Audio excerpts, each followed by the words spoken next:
The wild hunt assault on Star San... No, I'm... What? Can't be helped. Hey now. Left for us to... Hey. Should have told him that those are dangerous thoughts. Guess you're right. Even if we solve this wild hunt problem, they'd probably just jump headfirst into some new danger if they thought they could earn some quick mora. Paimon will have you know that when it comes to staying out of trouble, greed and cowardice make the...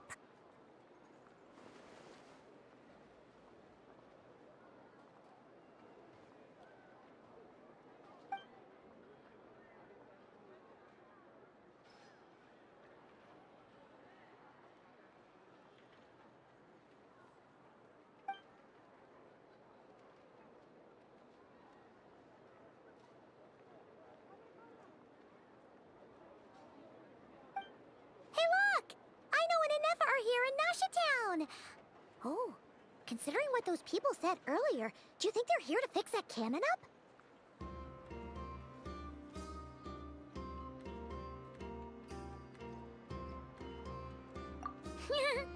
Dying to know something, aren't you? You totally zoned out just now. Ha! Paimon can even guess what you want for dinner.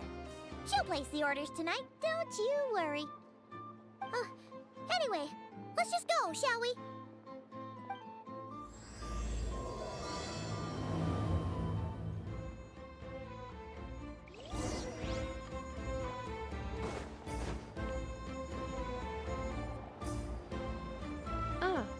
Familiar faces identified. Our good friends, the Traveler and Paimon. Whoa, free manual labor detected. Those evaluations could not be more different. This is Sosi, Sergeant Major of the nearby Lightkeepers. He's stationed here in this town. Wait, that means... He is Flynn's superior, as far as position is considered. A pleasure to meet you all. This is the Traveler and Paimon, friends of ours. They're experienced adventurers who are new to Nodcry. Hi there!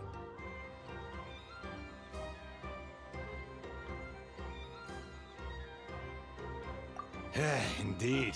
The sooner we can get it firing again, the quicker we can ease our current predicament. 2 more wild hunt incursions have come sweeping in at different locations after the last one at Star Sand Shoal. Our manpower is already stretched as it is. This is more than we can handle. Hasn't Flint's gone back to your HQ to ask for reinforcements? When will they arrive? Huh. Has he now? Yeah. That's what he said he was gonna do anyway. He hasn't contacted me about that yet.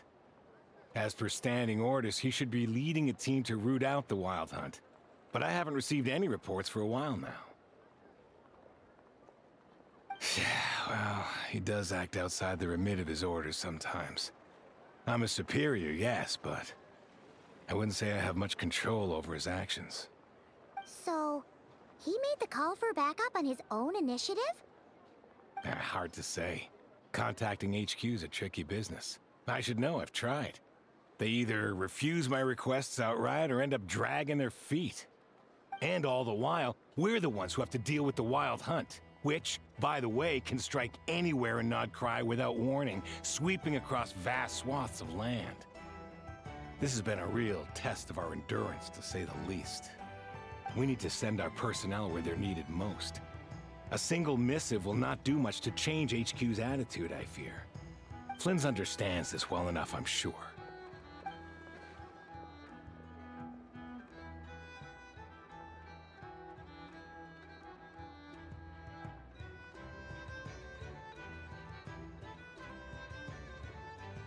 We usually sort our foes ahead of time into ones that our Ratniki will take care of and ones that we'll target using the cannon.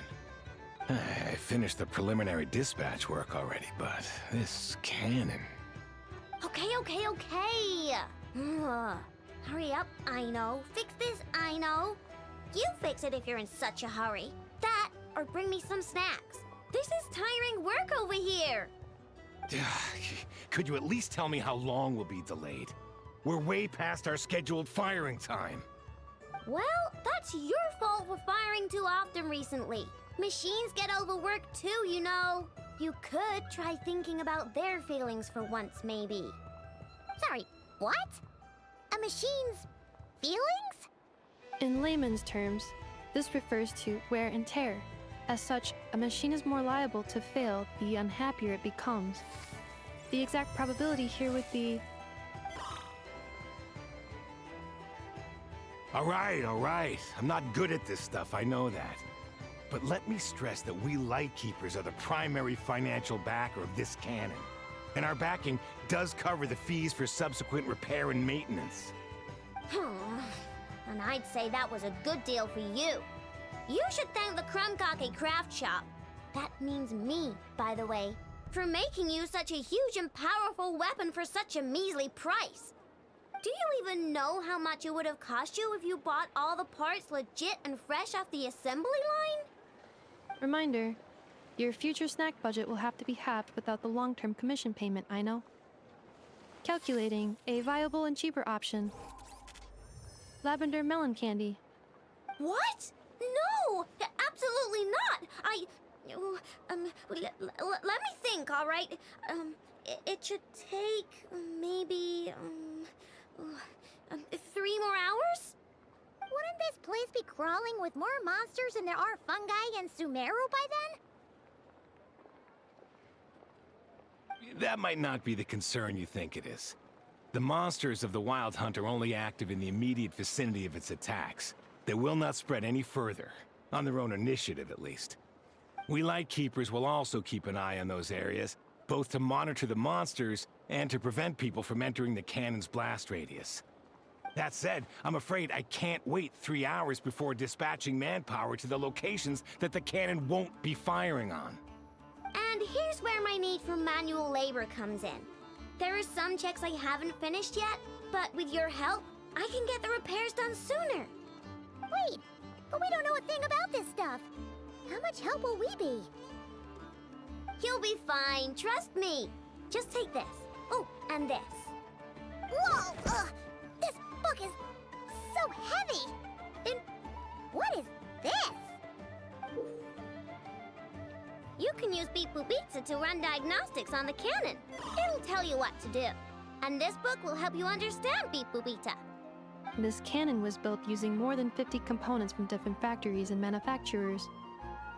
Aino has bound the manuals into one volume.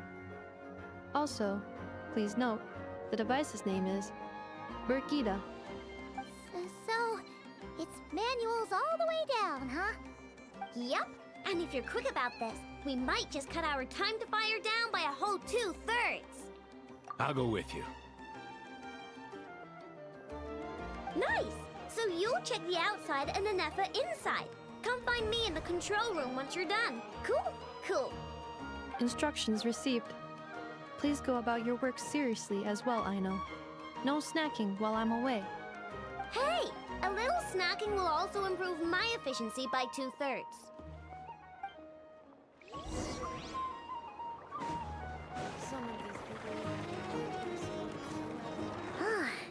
Aino's explanations for things that don't interest her are a bit meh, aren't they? Or is that just how geniuses are? Isn't Beep Boopita just following us around? Sure doesn't seem as smart as she said it is. How are we...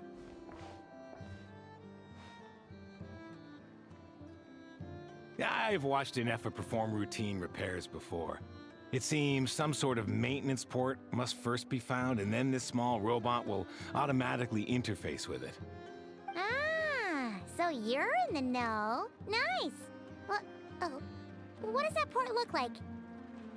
Now that I'm not so sure of. Let's search around together and see what the robot reacts to. Works for Paimon. Is this it? Probably not. Or this one? Oh, ew! Stinks of machine oil.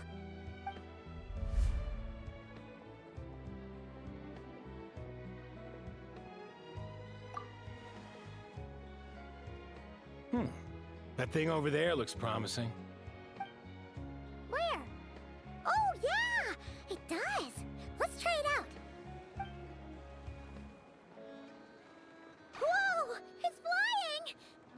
that mean we got it right? So, what do we do now?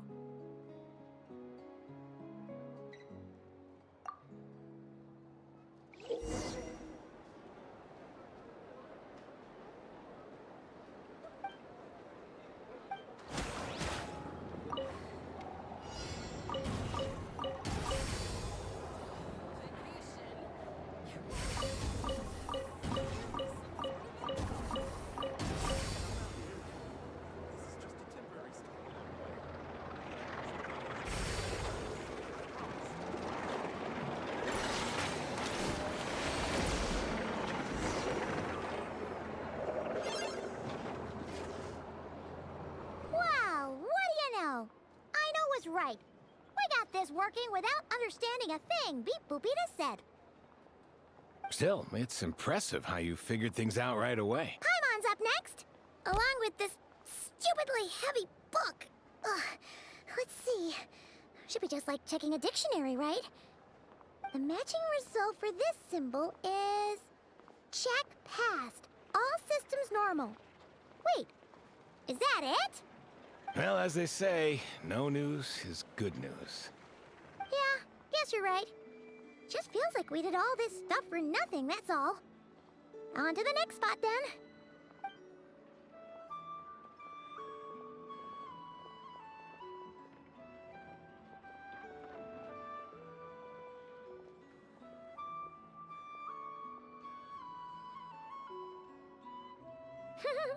Paimon's getting the hang of this now.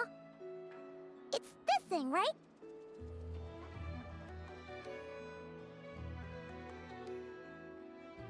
And this time... Huh? Why are you angry? Oh... Huh. Looks like its expressions are also prompts of a kind. Which page is that on? Oh... We need to take note of the order in which its eye colors change. Purple, red... Hey! Slow down! Paimon didn't catch that!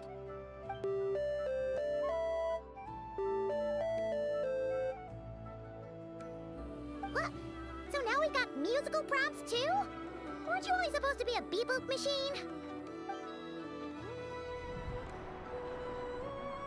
Alright, one final stop. This was quite a trip, huh? Agreed. I must say, you two have a talent for maintenance work. A bit shaky at points, but not bad for your first job. Good eye. Paimon's the real deal when she deals for real, you know. Really, I'd have liked to share the load, but you were really getting into it, and I didn't want to interrupt. Ugh, couldn't you have mentioned that earlier?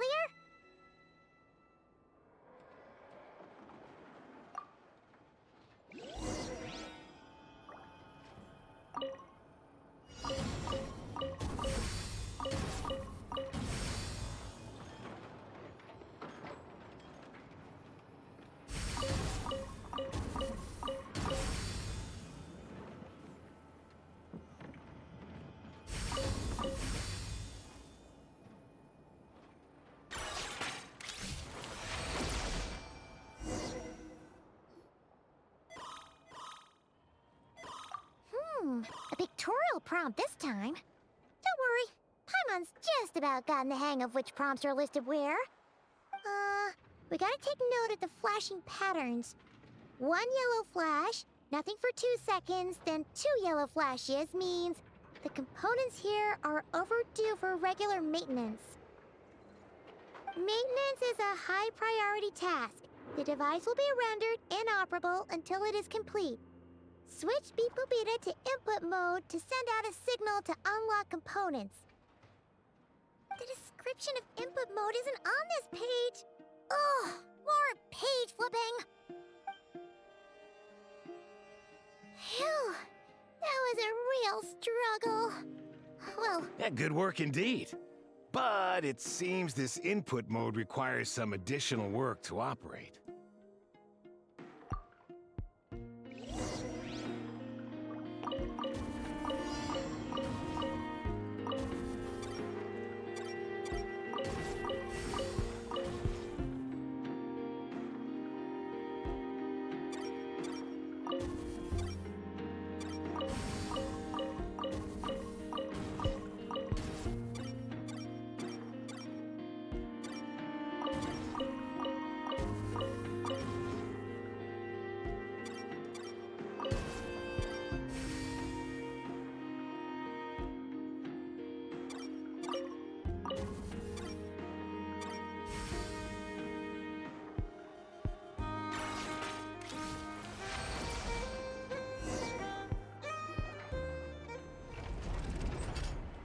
Well, looks like we're all good.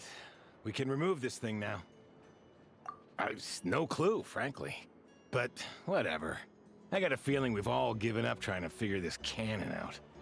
I'll go get the replacement component. We should be done once we pop it in here. What do you think? Maintenance work's easier than running errands, wouldn't you say? That's for sure. We're counting on you, Sosie.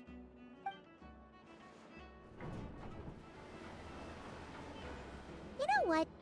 Paimon took him for the stony type at first, but he's actually a pretty nice guy. Let's wait for him here, huh?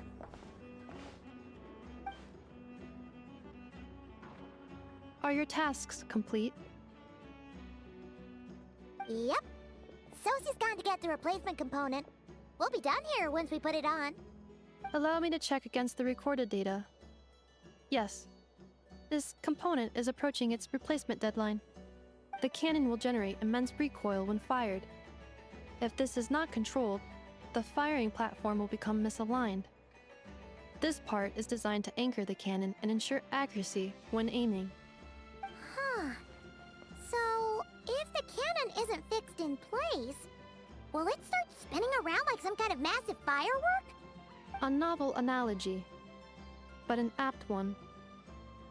The large-scale damage that might follow would be undesirable by anybody's standards. This component is currently easily damaged. The materials are not up to par, and there are still some design flaws. But Aino and I are working to improve it. Estimated waiting time remaining: 7 minutes. Would you like a crumb-cake? Yeah! Dessert's just the best after a hard day's work. Certainly. It will be ready shortly. Observation. Freshly baked crumb-cake results in the most efficient improvements upon human happiness indices. As such, I activated an internal heater before starting repairs. Thanks for the treat. Aino's lucky to have you.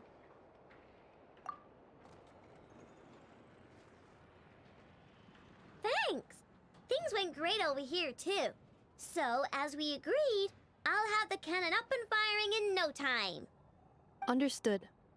I will inform the inhabitants of Nasha Town and have them make preparations for the shock and noise that will inevitably ensue. And I'll inform the Ratniki stationed around Wild Hunt anomalies to make sure they fall back in a timely fashion. Thanks for your kind assistance. I better make a move. Ratniki from other sites should have sent reports back here, and I'll need to sort them out promptly. Righty then. See ya! Bet this huge cannon's a real sight when it fires. That is correct. A huge crowd tends to gather on its own accord on such occasions. Pure, bright energy rays have never failed to inspire obsessed admirers. If you are interested, you can come back later to behold it in all of its glory. Sure. We did help fix it after all. It'd be weird if we didn't want to see it in action. Oh yeah. Wonder where that strange phantom went. Never mind what it's doing. Let's try our luck at the flagship. See you later, guys! Just be sure not to miss my masterpiece in action.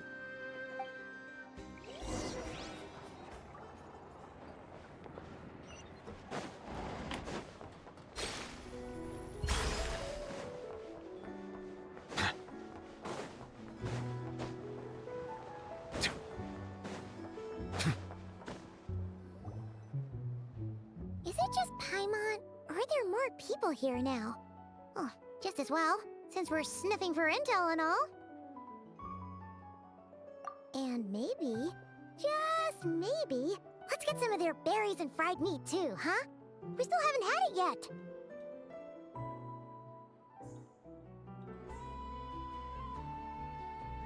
Oh, come on! Why so uptight? Excuse me, are you guests? If you wish to return to your room while the banquet is on, please use the side door. No, we're not heading back to our room. Are we not allowed in here right now? That is correct. Only those invited to the banquet may enter. Our goal is to ensure that our regulars can enjoy peace of mind and comfort, so that they can speak freely with one another. Familiar with our ways already, I see. But here in Nodcry, channels hold equal value to Mora. I am but a lowly employee, so you'll have to forgive my inability to help in this matter. It's fine. Can't be easy being you. Looks like we'll have to switch channels then. Never, right? The Curatorium does seem to already have an amazing intel network up and running. But if we ask her straight up, she'll likely squeeze us for all we're worth. Ooh, Paimon's got a plan! Llama got Never to help her prep some medicine, right? We'll be heading to Hisi Island later anyway to ask Llama to help us use the moon marrow. Couldn't we deliver the medicine while we're at it? If Never doesn't mention a payment, we can cash our services in as a favor. If she does, then we can use it to haggle. The thought of Mora made it worth the effort of thinking up. Come on, let's go!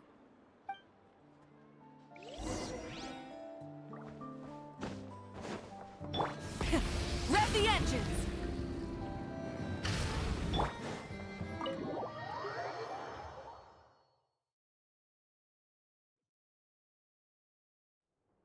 Hey, Black Cat, we're here! Oh, it's you this time. Hello, you two. What's up? Not much. Just here to say hi.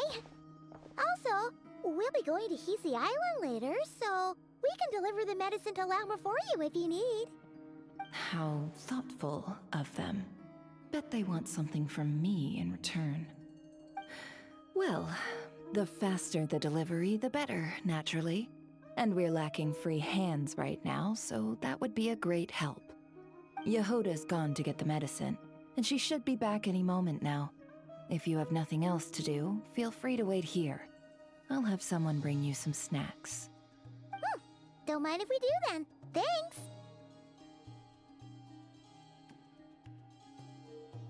Oh yes, I'm sure you've all heard about what's going on. Nasha Town's in turmoil, and right now everyone wants intel. Whether it's to strike it rich, save their lives, or escape whatever predicament they've found themselves in. Ah, so you're busy making Mora. How nice. It's not all good news, I'm afraid. We're stretched so thin that our clients have taken to competing for our services via auction. The price for taking priority slots has all but skyrocketed. In other words, we've had to suspend free intel handouts for now. She cornered us right away! Did she guess what we really wanted from the start?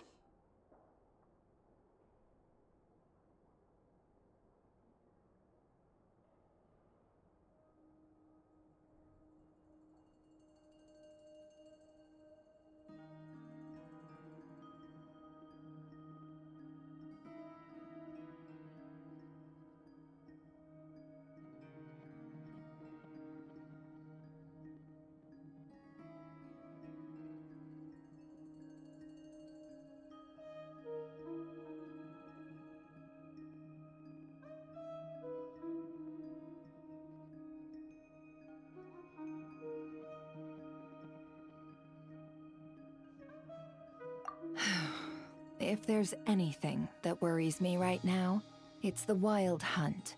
It affects everything we do, yet the number of people who can ensure cargo safety in the face of such a threat is vanishingly small. Huh? That doesn't sound too hard. If you need something delivered, hit us up and consider it sent. Is that so? But... no. Forget I said anything. I mean, you're great heroes. How could I waste your precious time on trifles like these?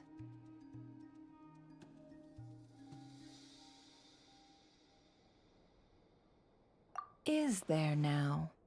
You should have said so sooner. Far be it for me to extort you, of all people, for intel. But seeing as you so kindly made me an offer, I suppose I'll accept. What's there left for us to say here? More like, our common perspective.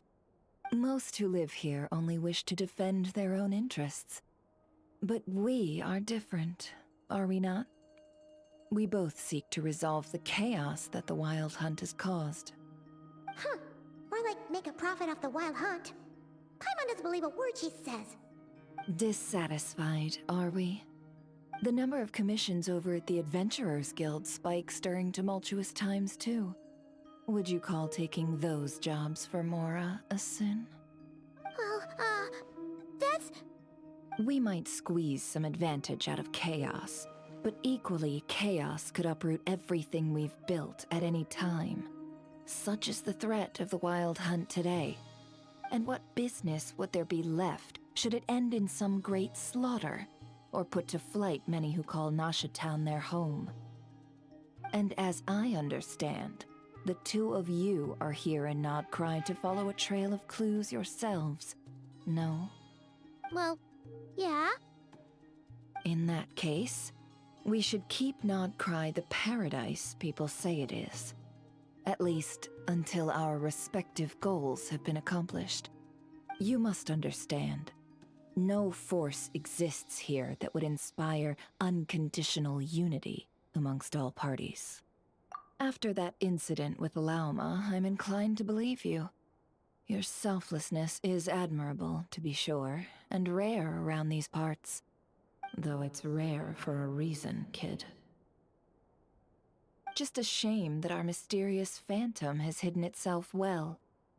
Between that and its ability to shift shapes, it will no doubt be a most slippery customer.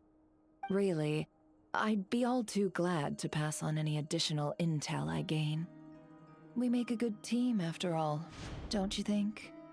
You front and center, me behind the curtain. That does make sense. Sorry, Nefer. Paimon took you for someone who only cares about profit. A well-placed only, indeed, Paimon. Nothing is wholly divorced from profit of some kind. Wait, so you were ready to work with us from the start? Why, of course. In fact, I was wondering when I might bring this up the moment you entered. But... Hey, boss, I'm back. Huh? Oh, you guys are here too? Indeed they are. In fact, they've volunteered to deliver the medicine to Lauma on our behalf. And totally free of charge. Such kind souls, aren't they? Really? Great! Oh, in that case, guess I'll be clocking out now. Got a few more places for you to visit right here, dear. Huh? Haven't I already worked a few days worth of overtime already? Well, guess the extra more is pretty nice. Well, we better get this medicine delivered pronto.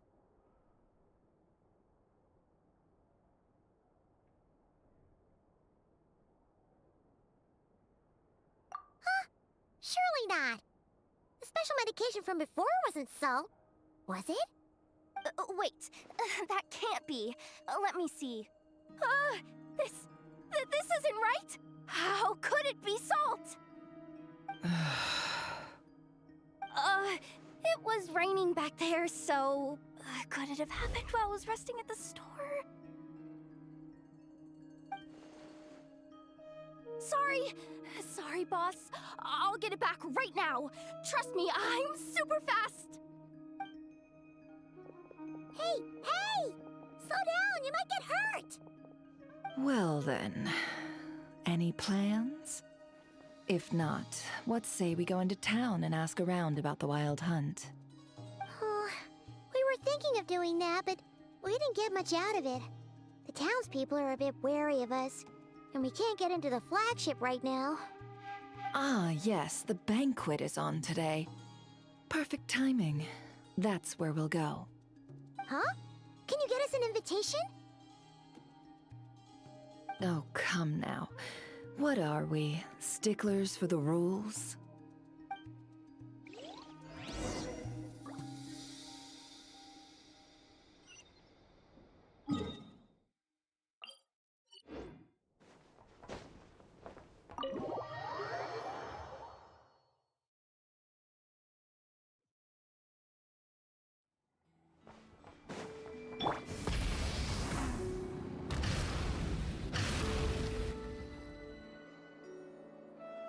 Lady Nefer, a pleasure to see you.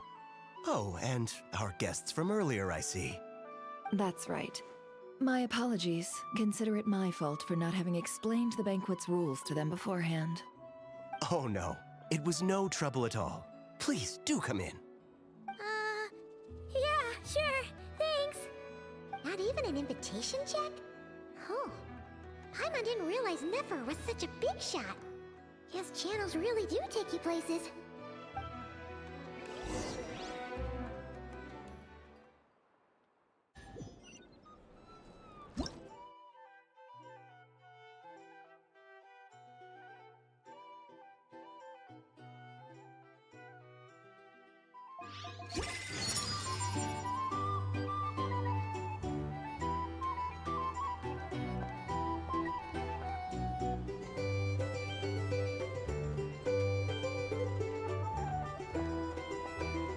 Finally! Now, what do we...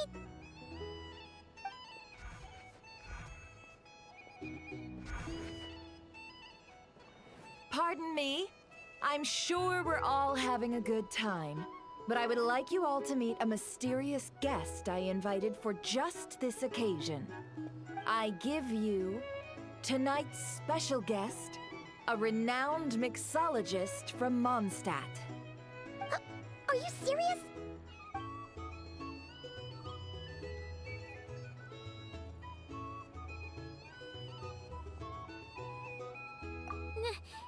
Nice to meet you all. I'm sure that no more needs to be said about Mondstadt's wine industry. After all, we are all connoisseurs of fine drink here. The special drinks menu is being set before you as we speak. Now then, for a time, let us set aside our worries and enjoy these exotic spirits from afar. Ah, I see. A new face for the bar. And here I was thinking, that ain't a familiar face. No wonder. Well, it's a rare occasion to be sure. Want to order a glass or two? Sounds intriguing. I spoke to the owner. The bar is all yours. The recipes are available for your perusal here. Not to worry. I've taken the liberty of removing the more challenging options. How'd you set this all up so quickly? Well, as long as you know what both sides need, negotiations are essentially just a process of confirming the deal. No one would turn a beneficial offer down now, would they? The flagship already had plans to invite a professional mixologist from Mondstadt anyway. So consider this a trial run, with the list of drinks brought out in advance. Demyon will assist you. Serving guests with drinks will be the perfect opportunity for you. Of course, every guest will have their quirks, so you'll have to be careful not to arouse their suspicions. Got it! We'll give it a try! In the meantime, I'll go mingle with some of the guests who pique my interest. There'll be a little event during the banquet's second half, by the way. See you then.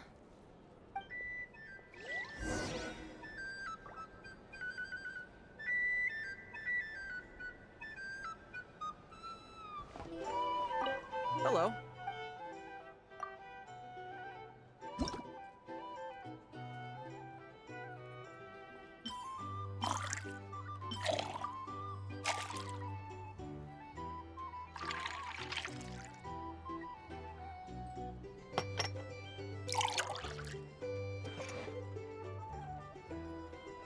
Good work.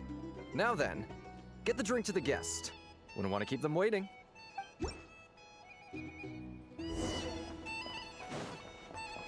I just moved here. Would I be killing myself with fright here if that was an option? Oh, thanks. Tell you what, I envy people like you. I'm like a man in a leaking boat, soon to be food for the fish. Wouldn't come to this dump if there were any better place to be. Come now, surely it isn't that bad. We've still got the light keepers. You trust them? I wouldn't. Wouldn't trust anyone, really. We're stuck with the wild hunt here. The Snetchenayans can't be bothered, the Lightkeepers can't spare the people, and everyone else, they're a mess. I'd sooner put an ounce of faith in that cannon. Forget it. Let's just try. Let's see if this new mixologist is worth the billing.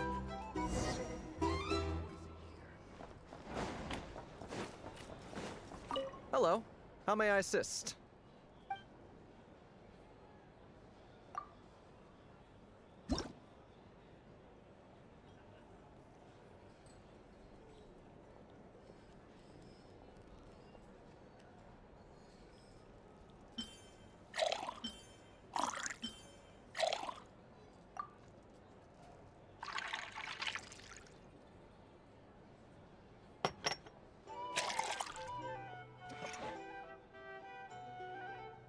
Good work. Now then.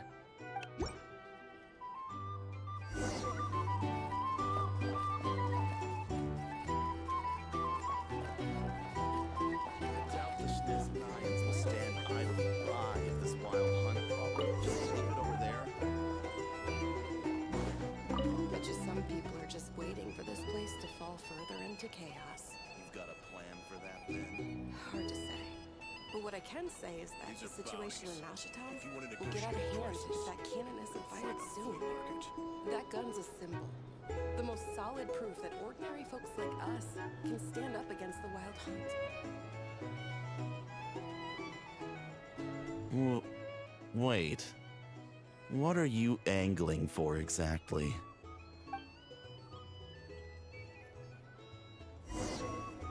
Here's the thing. What if that was nothing but an illusion? What if, let's say, the cannon was never meant to be fired? For our sakes, at least. Surely this town is still of value to those who control it. Of course. That's all it is. Value. For us, though, there's no place but Nashitown. We're putting its life and ours in their hands. I get what you mean. Let's just see how this plays out first. Seems like they're all talking about the cannon already. Guess that's why Sosie was so anxious.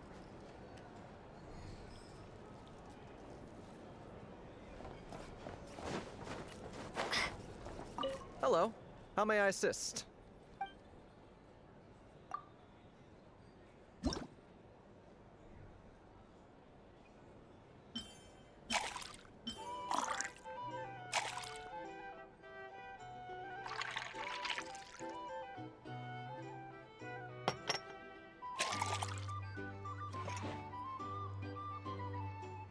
Good work.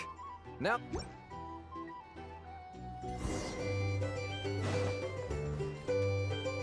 Oh, so this order was yours, huh? Indeed. So, any notable news? Ah, you two must be Nefer's friends. A pleasure to meet you. If you've got a moment, let's have a drink. On my tab, of course. Paimon doesn't recall there being any other orders right now. Sure then, we can take a break. Then come, sit. Timyon, 2 wildberry trails if you would. Without alcohol, much obliged. Hints is the name. I help out at the Rossum workshop in town. They usually put me in charge of making and repairing simple machines. Paimon's name is Paimon. Pleased to meet you. Anyway, help me keep an eye out, all right?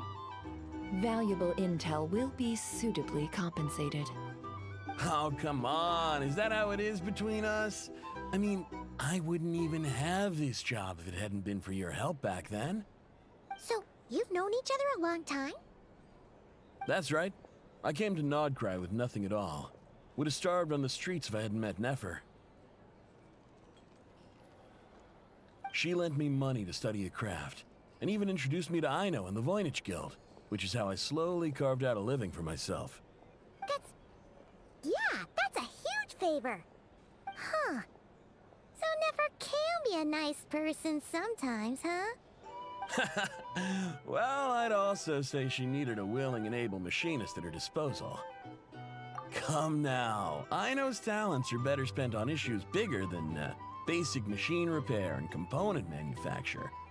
I did think myself a dab hand at such work at first, but Compared to her, I might as well be a trainee who couldn't weld a wire to save his life. Got the scoldings to show for it, too. It took me a long while, but I finally got to the point where I could make my own machines, and even maintain some of Aino's relatively complex ones, like Kuvaki detectors or mechanical arms. He's the one responsible for maintaining Yehoda's robotic arm. Oh, speaking of that, didn't Sosi have a mechanical arm too? That's right, one of Aino's masterful designs. I could never design one of those in my life, but if you gave me its blueprint, I could hammer one out. Nowadays, I've got regular customers, which makes for a decent keep. Even got a kid, if you can believe it. I wouldn't have, had you told me my future when I first arrived here. On the flip side, being a family man means I can't just flee this place whenever I feel like it, so I'm afraid I'm counting on you to help solve this wild hunt crisis. All the more reason to be proactive and do your part. Wringing our hands in despair does us no good in times of crisis. Oh, wait. Just another question that's been bothering me. Have you heard anything about people seeing illusions within Wild Hunt anomalies? People they know, perhaps? I have heard of humanoid shapes being sighted, but familiar faces? No. Most would think they'd lost their wits from fright if they started hallucinating. After all, no ordinary person could survive an assault from those monsters. Does this have anything to do with our current Wild Hunt crisis? Perhaps. Perhaps not. All right, I get it. I'll keep my ear to the ground for you, and naturally, my lips will stay tightly sealed. Then we'll take our leave. Enjoy your drinks. He's a social man. You can often find him here chatting with friends, and he's had contact with all manner of clients. Since he's never heard of the Wild Hunt exhibiting the power to imitate familiar faces, might it be safe to assume that our Phantom wants to keep that a secret? Huh. That does sound worth noting. How about we go talk to a few more people? A good idea, and one our upcoming activity will facilitate. Let me show you how it's done. Come. Back.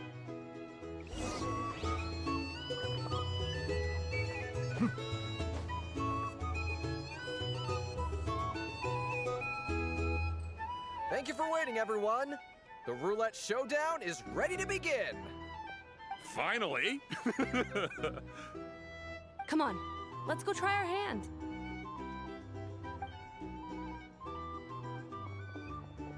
Joining us, new girl? We'll pass. No, you won't. The one who'll be mixing the roulette special has to take part.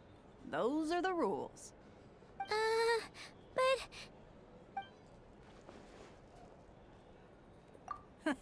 That's more like it. Since we have a new friend with us today, let me go over the rules in brief. The wheel before you is divided into an inner and outer circle. Participants must take turns to spin the pointer of the inner circle. Whatever beverage it stops at, our lucky contestant will drink. The drinks are divided into juice, tea, and alcohol, with that last further divided into 3 levels by intensity. Spin your way to a non-alcoholic beverage, and you'll score no points. Otherwise, you get 1 to 3 based on alcohol content. During a round of drinking, one participant may choose another with less points than them and pose a question, which the other party must then answer. This sounds like it might favor those who score higher, but push your luck and you might not recall any answers you were given the next day. Defeats the purpose, wouldn't you say? And that's why the person mixing the drinks has to take part. You know, just in case they decide to pour heavy, then sit back and watch the show.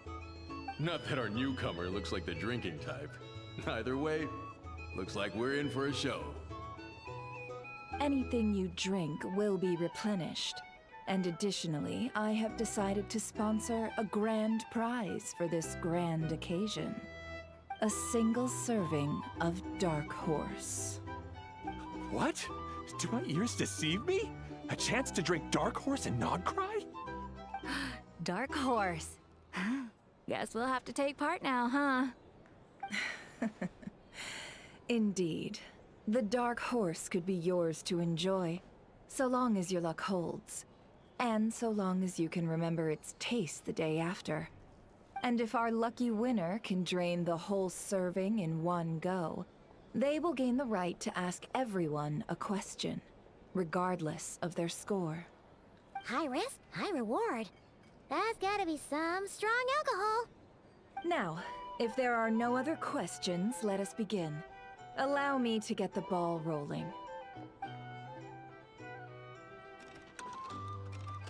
Intensity 3. Looks like I'll have to put my back into it today.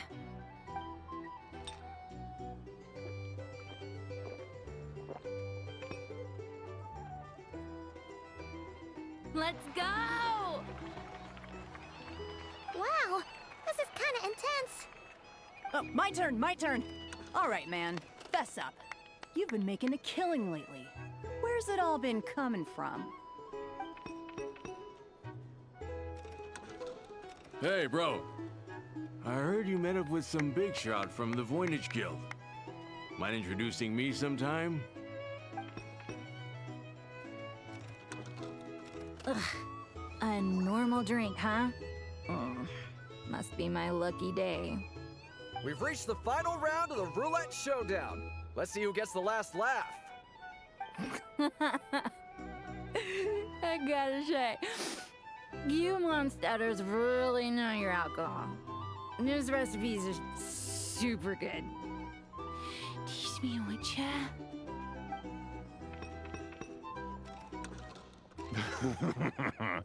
I was wanting to ask about your wife. Your wife.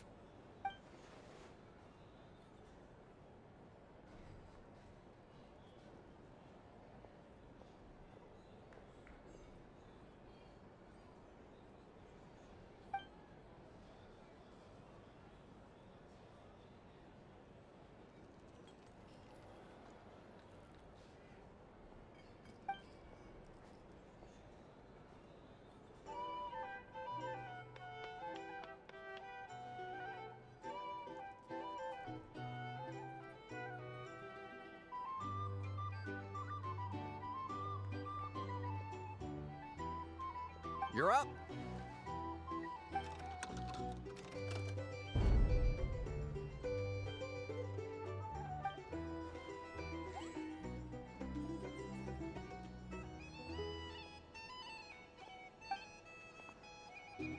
Whoa! New face here just drew the dark horse. Bottoms up! Bottoms up!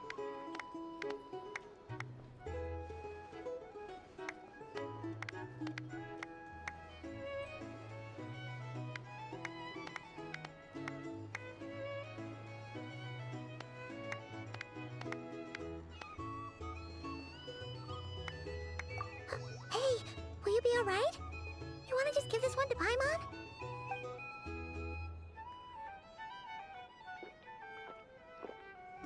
Whoa, she actually downed it in one gulp. Nice job! No wonder you monstatters have such a reputation. Me? Well, what do you think? Monsters, of course. Absolutely. If there was something else, I didn't stop to see it. Just took off as fast as I could. Oh, and guess who showed up just as I'd gotten out of there? Those good-for-nothing Rataniki, that's who. If my luck had been just a little worse, they'd have found nothing but my corpse. Or whatever was left of it anyway. Either way, there's nothing in there you'd want to see.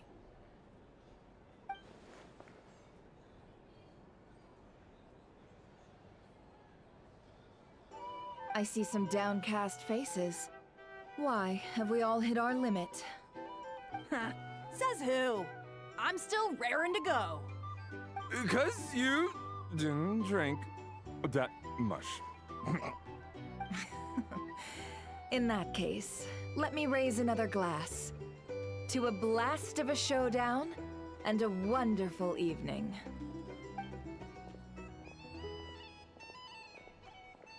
Hello, ma'am. Lady Nefer has ordered a fresh round of drinks. Could you deliver it to her?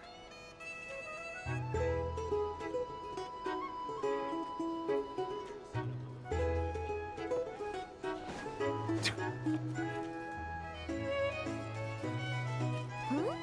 Are they playing cards? I'm gonna spy some elemental dice. Same as usual then? One die, 100,000 Mora. I'm not here to do business with you. Come now, I've already ordered us drinks. Or are you looking to add another line to your ledger of arrears? Oh, so this is a business deal. So, let's go over this again. One die, 100,000 Mora. Hmm?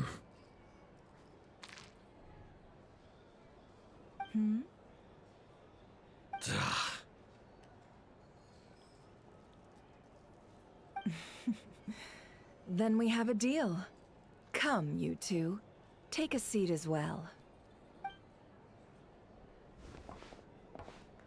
What are we even doing here? I can give you 3 things. The features of the Wild Hunt, the exact locations where it has appeared, and the intel we've received from the Lightkeepers. The Wild Hunt is in fact a phenomenon linked to abyssal power. Fog and monsters follow in its wake, posing a lethal danger to ordinary people. On the flip side, these monsters cannot leave the fog, so the disaster cannot spread quickly. We already know all that. Fair enough. Then I won't beat around the bush. Here's a map of current Wild Hunt anomalies that I snagged from the Lightkeepers, including the locations they'll soon be bombarding. That's a lot. We've never seen anything like this either. That's why everyone's so worked up. That's not enough. 4 dice. Cool it, all right? I'm not done. Now, the Lightkeepers don't want you to know this, but weirdly enough, more Wild Hunt sites have disappeared than their involvement would indicate. Isn't that normal? They're not the only ones fighting the Wild Hunt after all. Adventurers do that too, and maybe some just go poof by themselves. I'd agree. And really, we've always had a small, stable discrepancy between reported anti-Wild Hunt ops and anomalies cleared. That variance has become a gulf lately. What could that even mean? I've got 2 theories. One, that some new force is clearing the Wild Hunt out in secret. Or 2, that some Ratniki are not reporting the work they do on purpose. The odds of the former happening is low. Not many organizations can even engage the Wild Hunt. Never mind keep those operations a secret. If you're interested, I'd recommend following the latter train of thought. Paimon doesn't really get it. What would anyone gain from doing that?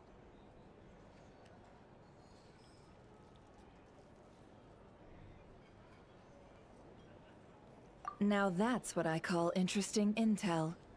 No wonder you've been doing well for yourself lately. Even if you've mostly just been reselling my intel. Please, stop. This is... Oh, stop that. Why, people might start thinking me a bully. Let me give you an opportunity instead. Out of respect for your independent intelligence gathering. An answer to a simple question. For 50,000 off your debt. Have you heard of people seeing familiar faces within a Wild Hunt anomaly? Or experiencing something akin to, say, an illusion? No, nothing like that. Nothing at all but ghostly shadows. Nothing at all, hmm?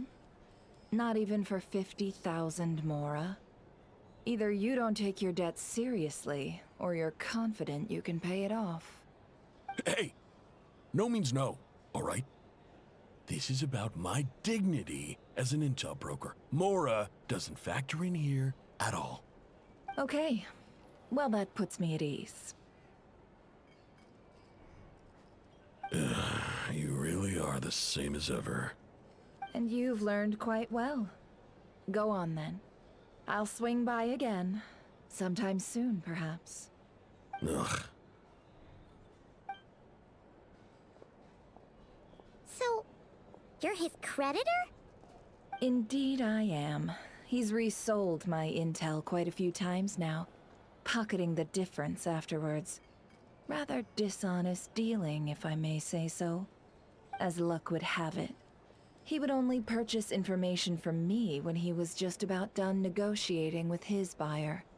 So I arranged a little something just for him. A painful lesson, you might call it. Ooh, that sounds brutal. Oh, I was downright beneficent in charging for that betrayal. It was more about the message, really.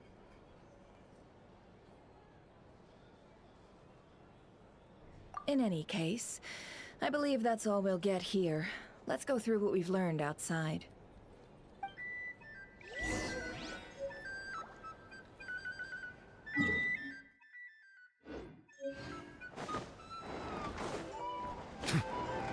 Try and stop me!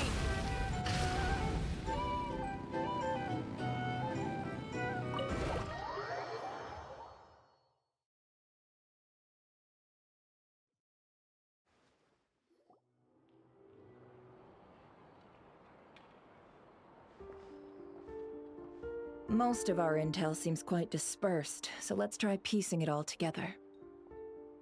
Well, first, no one else has seen that weird phantom, apart from our encounter on Star Sand Shoal. Indeed. And we have that from multiple accounts, so each statement corroborates the others. What in Teyvat could that phantom be planning? Agreed. Instances of the wild hunt afflicting Nodcry in general have increased in frequency, but the phenomenon itself hasn't changed much. What you encountered must have been something special, with our mastermind concealing themselves within, in order to target the Moon Marrow. In which case, two questions arise. Who is this mastermind? And why would they want the Moon Marrow?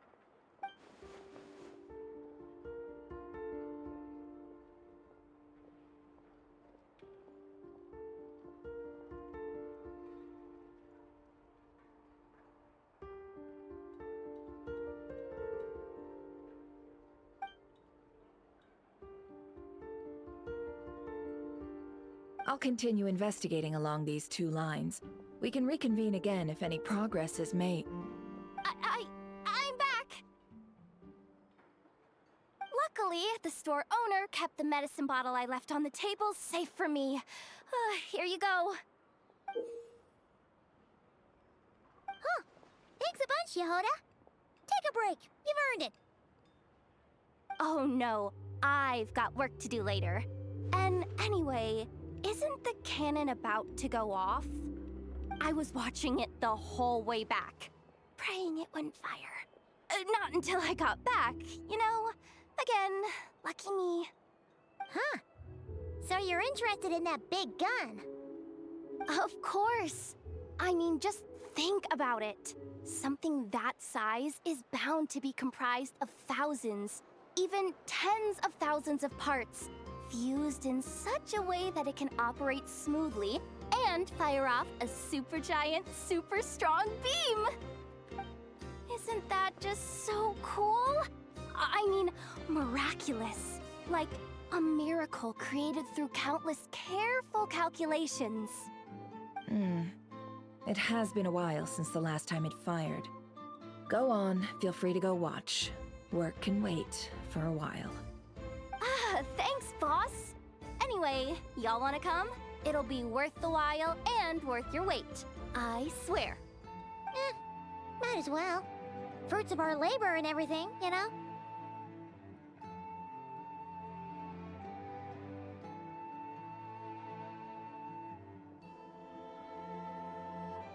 Woohoo! Let's go! Kaboom!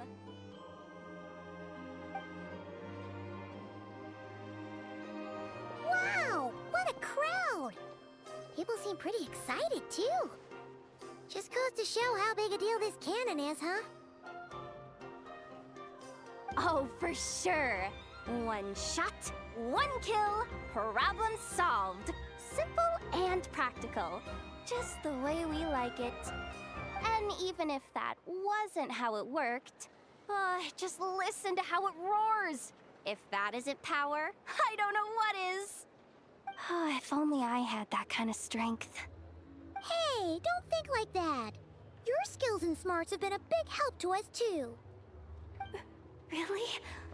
They think that? Oh, I'll do my best the next time we work together.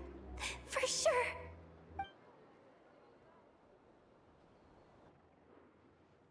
Hey, look! It's starting!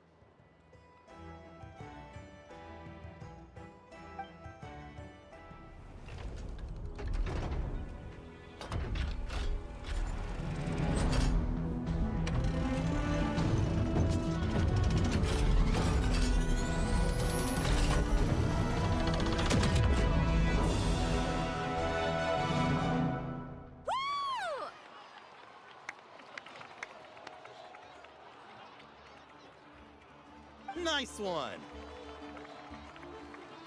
Finally, all fixed up. Nothing to fear now. Awesome! Felt that one in my bones. Whew. That sure was powerful. And pretty dazzling, too. Guess that's why everyone's been counting on this thing. Surely the Wild Hunt doesn't stand a chance.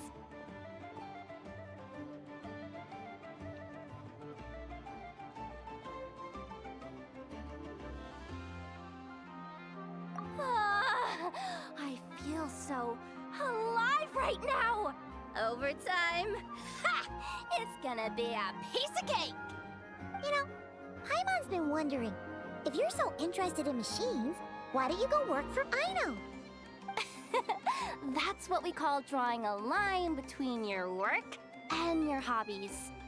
I've got some mechanical talents, sure. But this job I have now, no one can do it but me. Not even Aino or her silly robots. Anyway, gotta go. See you later. Says the person who got salt and medicine mixed up. Huh. Looks like the crowd's breaking up as well. Let's head over to Hisi Island. Best not keep Llama waiting.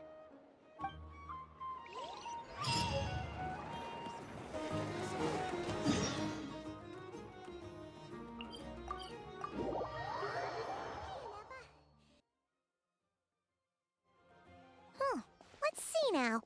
What's changed since we were gone?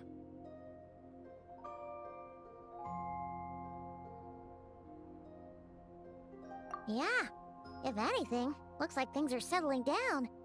That's Llama for you. Hey there, Llama. We're back.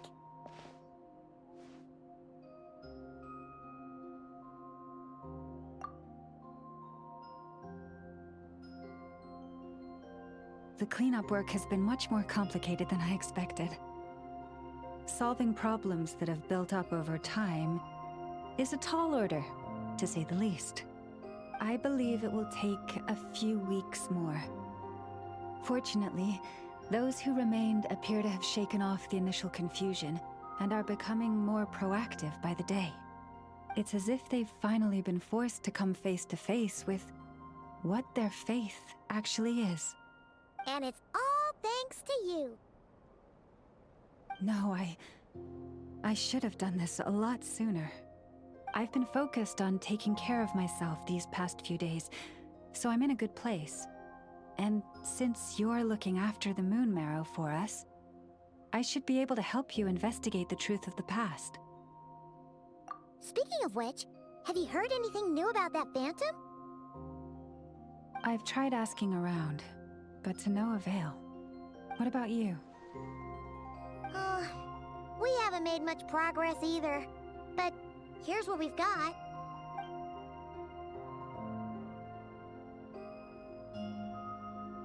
I think I've got the gist of it. Sounds like you've got your work cut out for you too. Don't forget to take good care of yourselves. In any case, please, come this way.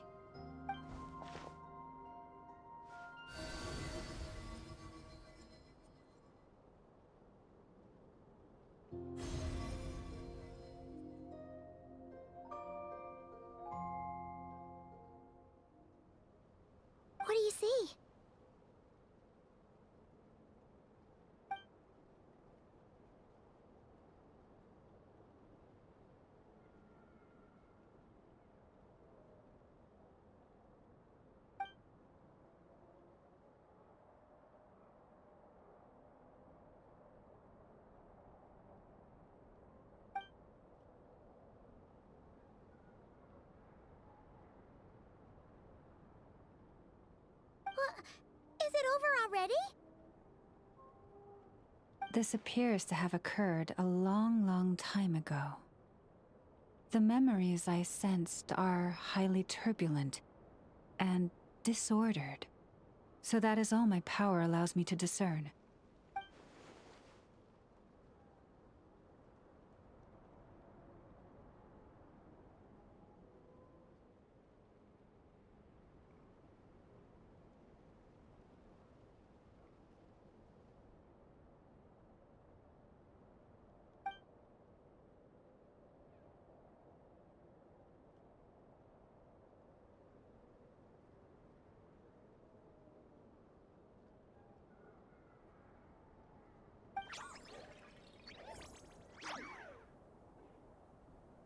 Huh?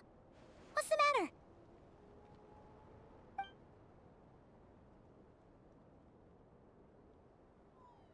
The flowers changed color.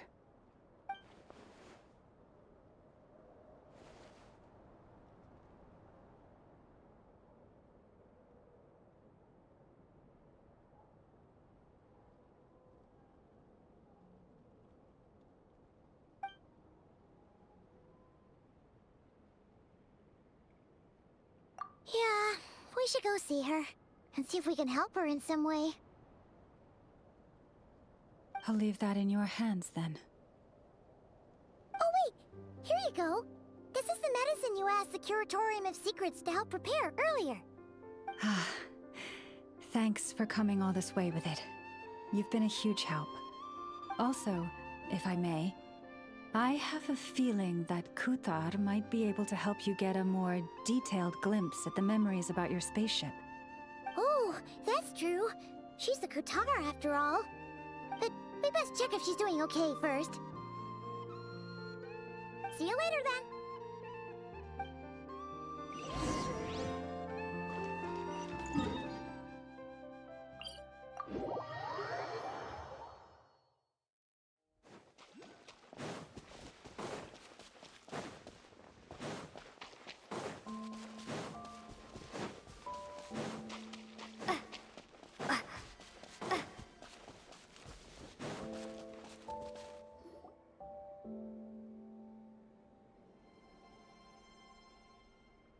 Oh, she doesn't look so good. Sorry for disturbing you, but are you okay?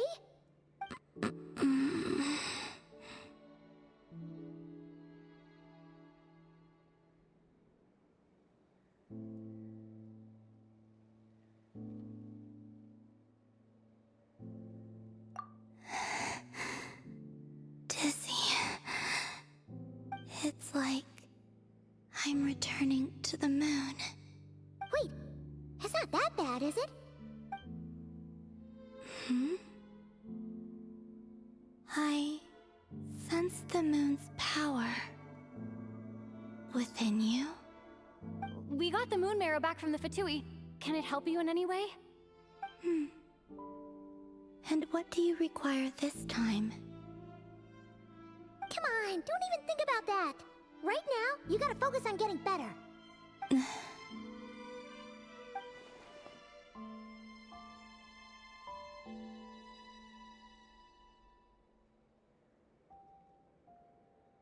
I might need your assistance in the future. Oh. Very well. Give me your hand.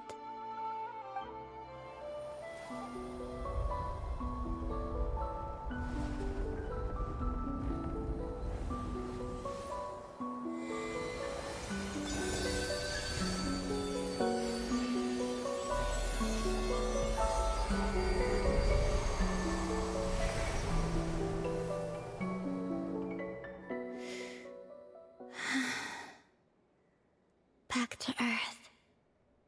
My thanks. Your feet never left the ground. But anyway, feeling any better?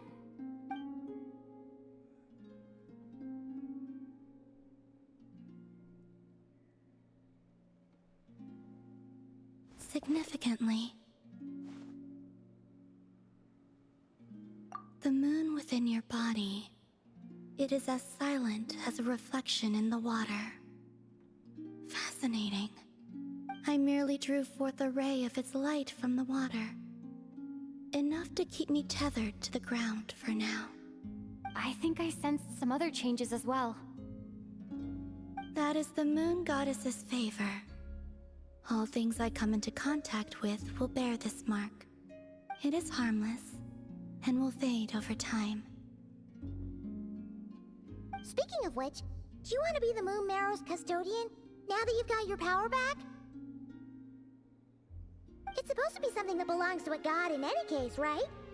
It is the remains of Arya, goddess of the eternal moon. So it does have to do with... Wait, what? Did you not know this already? Llama just said it was different from the other fragments, and that she could sense divine power within it.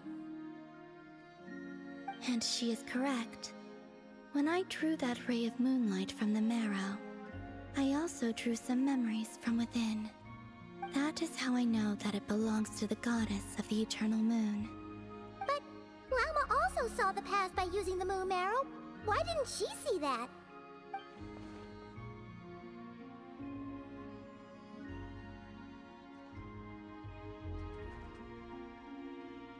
There were once 3 moons in the sky, each belonging to a goddess who ruled over it. But after the War of Funerary Flame, all 3 lay slain, and 2 of the 3 moons were shattered during the conflict. After Arya's death, her power coalesced into this moon marrow. The iridescent moon's remains have never been found. And while the Frost Moon's goddess died herself, her moon was never broken. As the prophecy stated, this moon would birth a new deity sooner or later. The entity the Frost Moon Scions call the Kutar. I can sense that my power belongs to the Frost Moon, but it lies beyond the false sky, too distant from me. Forget controlling it. Sensing it alone requires immense effort. Oh wait, let Paimon count this up.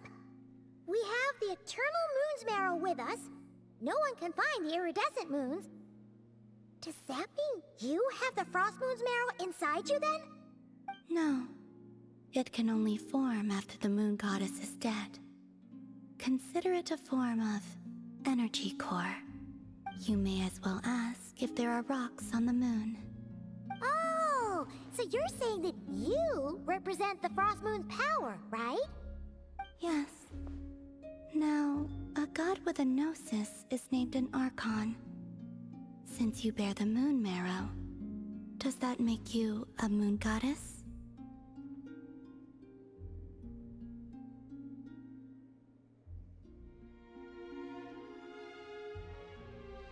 You do not wish to become one? That's not really the problem here. Also, why are you so eager to pass that title on to someone else? Anyway, never mind this becoming a moon goddess stuff for now. We're asking if we should return this moon marrow to you. I do not desire it. Huh? Nor does it desire to come to me. And what does that mean? When I came into contact with its power, I sensed a kind of rejection. I can only guess that this is because I, too, am a moon goddess. 2 moons will not rise at the same time, let alone consume one another. Guess it's stuck with me for now then. You sure that's gonna be okay? Llama did say that you've hidden its power well, but the damselette sensed it just fine. And it's the wild hunt we're dealing with here, not some run-of-the-mill enemy. If it detects the marrow... The wild hunt? You speak of that phenomenon as if you were describing a person. Well, it sure looks like there's a person behind it all. Someone with a super clear goal, too. They've been after the moon marrow non-stop. That seems to ring a bell. Huh? Does it really? My colleagues used to mention someone, back when I was still with the Fatui. He hailed from Conria, gaining abyssal power during the Cataclysm, and he had a consuming fixation on the moons. Conria? Well, We don't know if the phantom we saw has anything to do with that, but the details kind of match. What was his name? I only know what others called him. The Reikir of Solnari. Huh. There was that title too. Yes. Wait a second. Dane mentioned him, didn't he? Does that mean that our enemy is Rerir, one of the 5? Huh? If that was the case, surely he'd be stronger than this, though. I have heard that he disappeared not long after the cataclysm. But when I asked my colleagues where he went, they replied, "Do you really not know?" Why would they say that? The tale of his final fate has it that he fell into the moon's reflection, from which there can be no return. Wait, hold up, pause. There's just too much information. I felt the same. They seemed to think that I should be the one who would know everything about the moons. But as I said, my prologue lies beyond the false skies. I do not even remember my name. Oh. Either way, following his departure, the Wild Hunt situation worsened drastically, and it has since become a byword for abyssal disaster. The present phenomenon may have inherited the same title, but it far surpasses its past incarnation in both scale and lethality. Oh, to think that we're up against one of the infamous 5 sinners. That's way too much for us to handle. That incident on Star Sand Shoal must have been luck then. Or maybe he wasn't giving it his all. And even then, he still defeated Marionette. Oh? What did you just say? Would you mind repeating that? That's your ex-colleague? So, we were on Star Sand Shoal together, and she was beaten by the Wild Hunt, too. Did you just laugh? No. She totally did. Are you two on bad terms or something? No. I simply imagined the put-out expression she must have worn in that moment, and found it interesting. She seemed quite shaken. Oh, she'll adjust soon enough. She's very good at that. Okay, anyway, we've gotten off topic. Now that we know how dangerous the guy targeting the Moon Marrow is, you sure you want to carry it around with you, Traveler?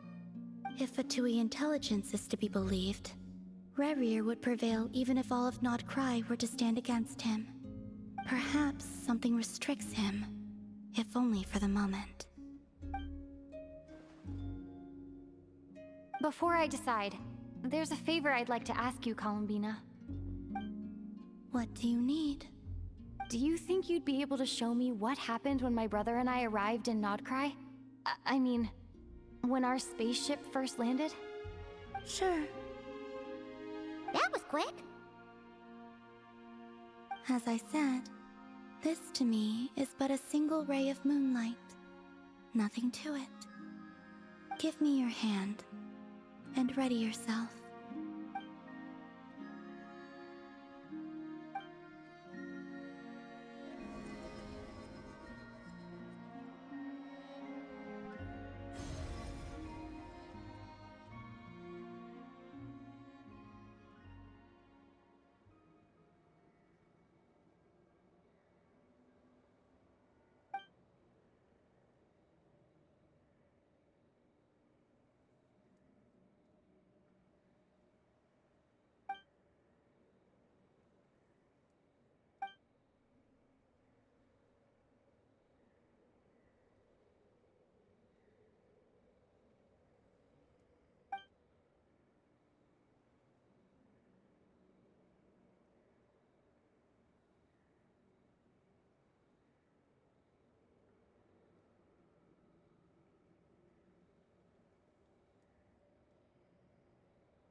Where is this? Lumine, come on, we have to leave this place! What?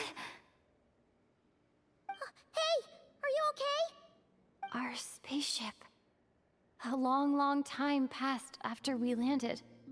No one left the ship during that time. But Ether found me from outside of it somehow. Huh? How would that even be possible? I don't know. The secrets within memories are like cookie crumbs. Take a bite, and they go everywhere.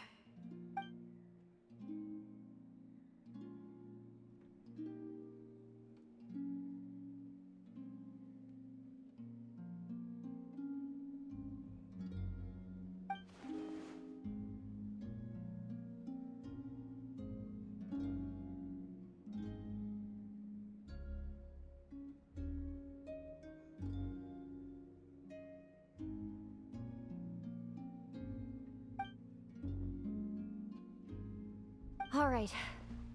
I'll keep the moon marrow with me. Well, if you say so. Paimon can't stop you, but still. Ooh. Will you need my help?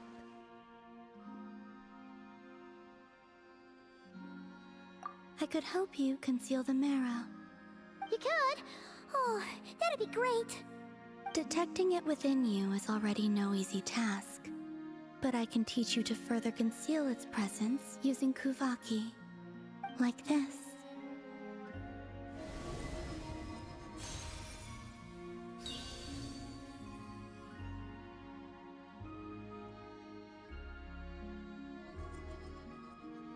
Ooh, looks like a shield.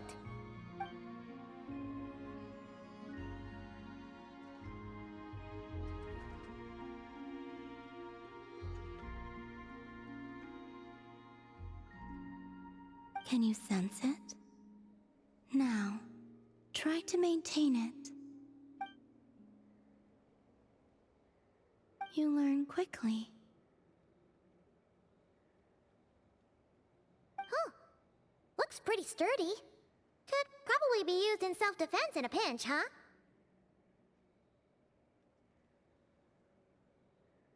Are you always here, Columbina? It's kind of dangerous out there, sure, but have you, like, taken a walk outside or something? I dislike strangers.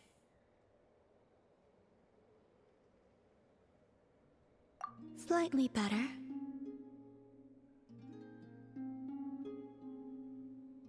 Yeah, the Frost Moon Scions have changed since you last saw them. Who knows? You might actually like them.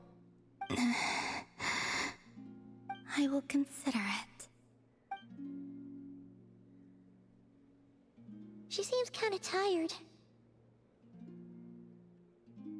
Either way, thanks for agreeing to help us. It wasn't much. The flowers here. They like guests like you.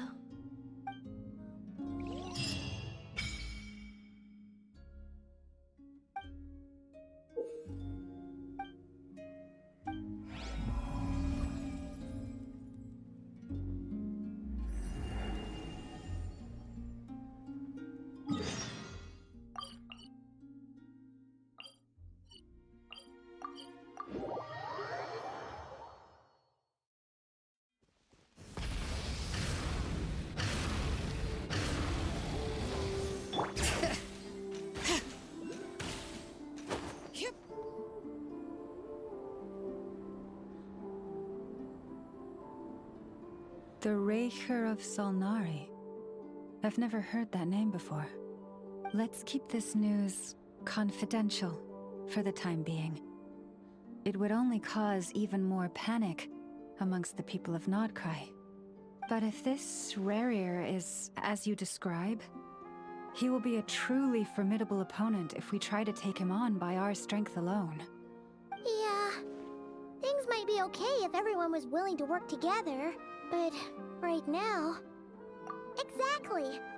Whatever the case, let's start by telling those we can get to join up about the crisis. As it happens, we have our own reasons to protect Notcry. But even if we didn't, we'd never leave people in the lurch. That ain't our style. Thank you. The Frost Moon Scions will stand with you to prevent this crisis as best we can. In addition, I believe that the relationships between the various factions in this land are not cast in stone. The winds of change are blowing, and we Scions have nowhere to run. Our faith, our sect, all of it is here. Whether our foe is the Fatui or this Raker, we must stand our ground and remain true to ourselves, even to the last.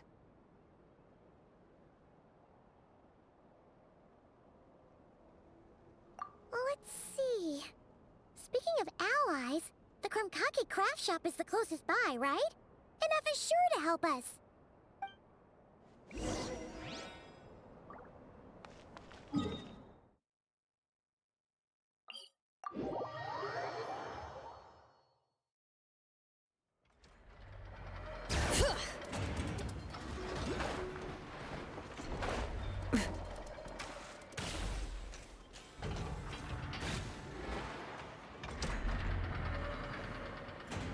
Friendly approach detected. We meet again. Listen! Listen! We've got updates on the Wild Hunt situation.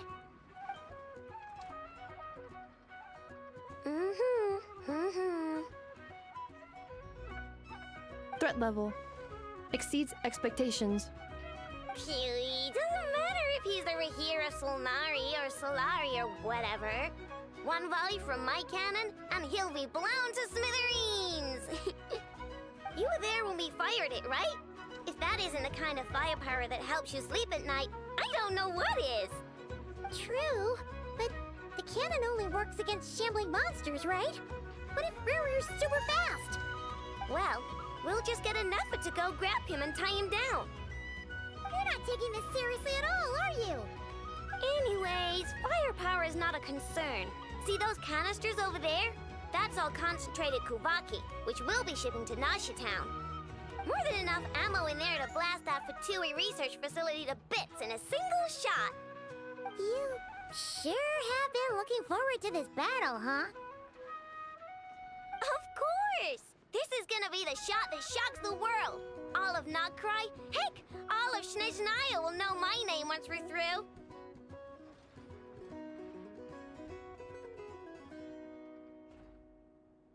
Sure.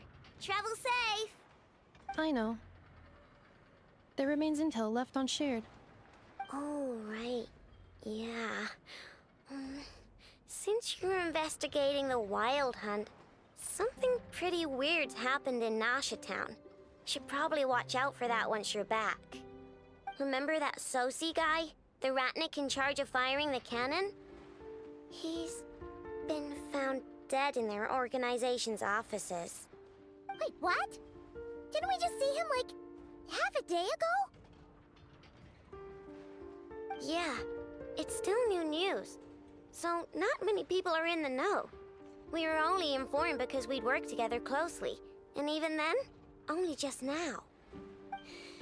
I'll send Anafa over to Nashi Town with some flowers later. Oh, he seemed like a good guy. Didn't put on any airs despite being a superior officer either. The data concurs. This gentleman appears to have been one of the most accomplished amongst the Lightkeeper's sergeant majors. His character has also received commendation. Most would have lacked the motivation to fatally attack him. Oh, that makes it even worse.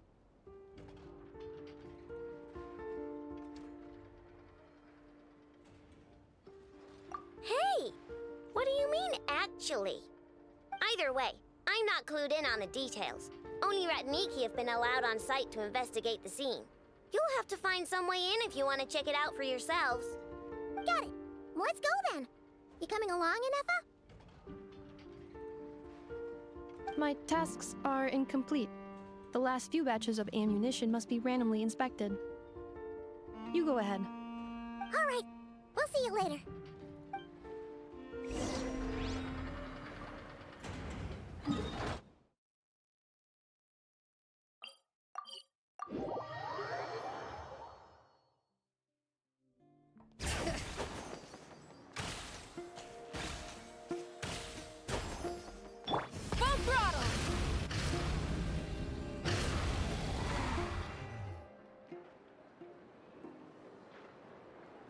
be it.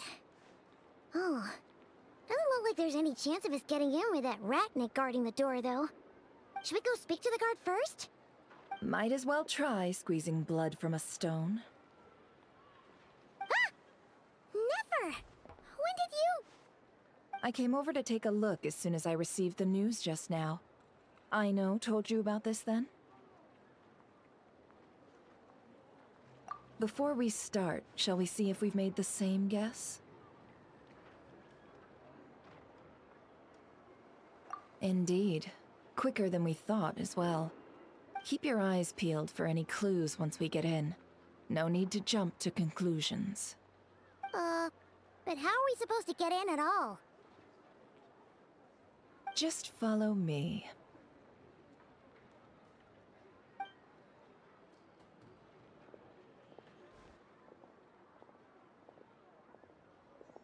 I'm sorry, but we're not open to guests right now. Sorry about that. They're here to investigate. All of them? The paperwork checks out. All right then. Enter.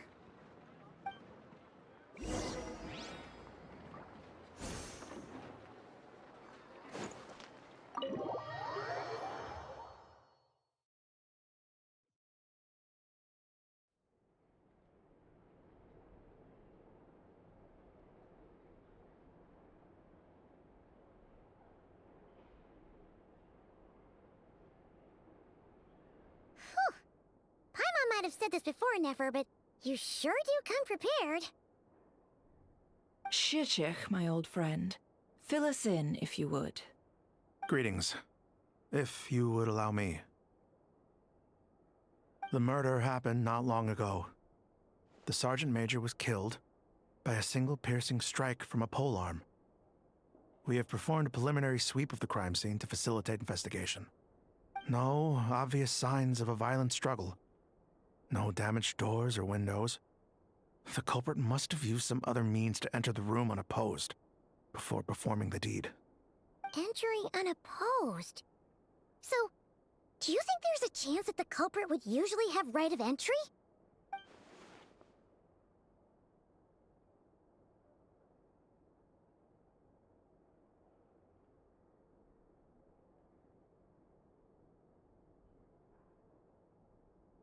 At the moment, the most valuable lead we have is based on an eyewitness report from a nearby resident. Specifically, that Flint's was seen entering and leaving this place in the time period when the crime most likely occurred. Flint's? We have tried to contact him, but he has not replied. Very odd indeed. So, he's the prime suspect right now, right? To be honest, I'm not particularly inclined to believe that this was an inside job. Flint's can come across a bit eccentric, but he does well in missions on the whole. He also had no disagreements with the Sergeant Major that we know of. So he lacks the motive to commit such a terrible crime. But neither the eyewitness report nor the nature of the fatal wound itself are in his favor. So we are looking for him at present. Looks like there's not much else to dig up here. Let's go outside and discuss what we've seen.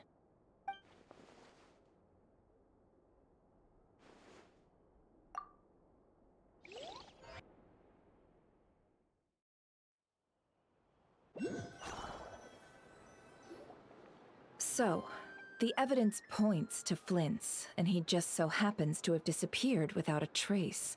A sticky situation indeed. We know that this Flint's could have been Rerir in disguise, but we lack the evidence to prove this to anyone else. Furthermore, Flint's has left us with many questions, all of which will require a reasonable explanation. Yeah! He said he would report back to headquarters, but it seems he hasn't gone at all.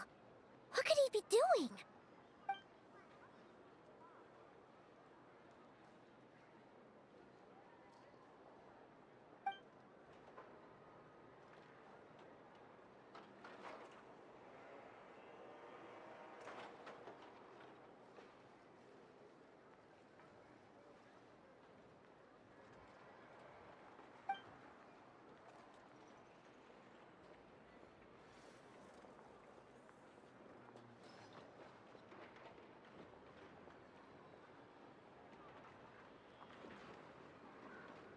Let's approach the issue this way.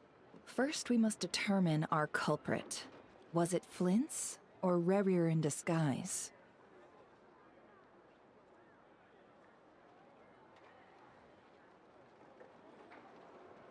Yeah. What reason would Flint's have to murder Sosie anyway? None, as far as I know. And even if he had a motive, it would have been easier to do so out in the wild, rather than in Nasha Town. Yeah. They would have often gone out on missions together. Plenty of chances there.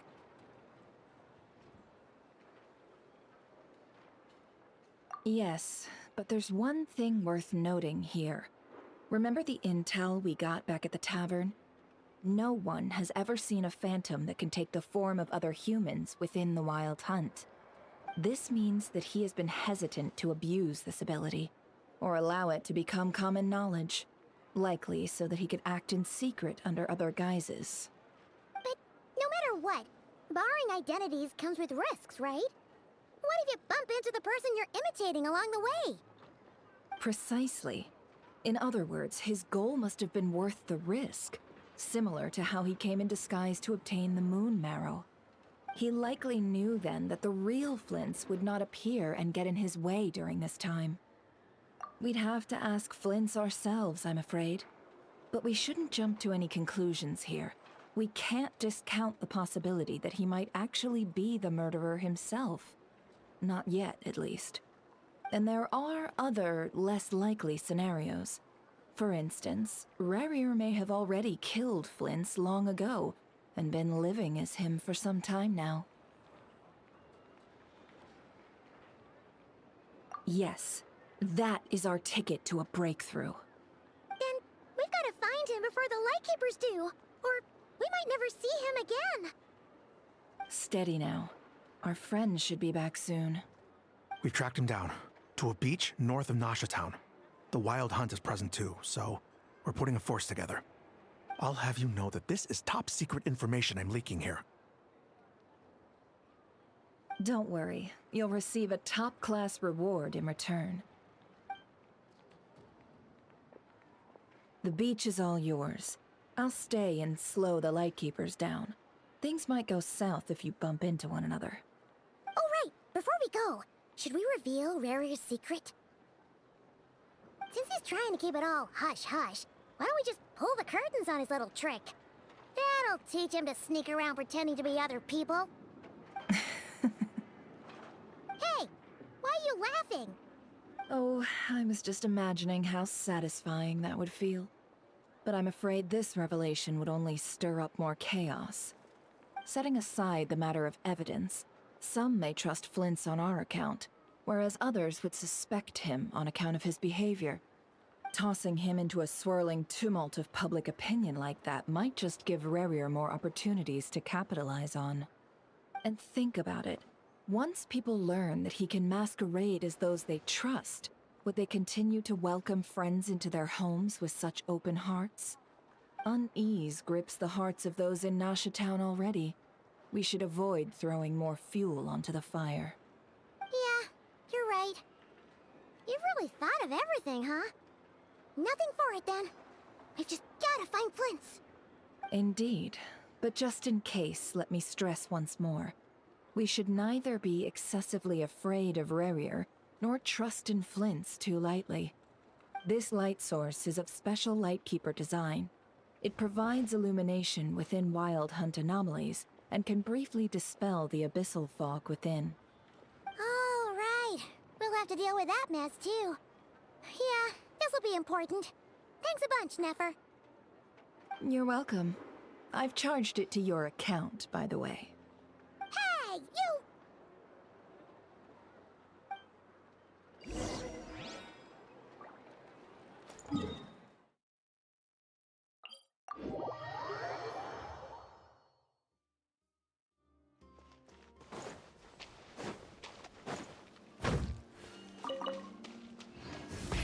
Rev the engines!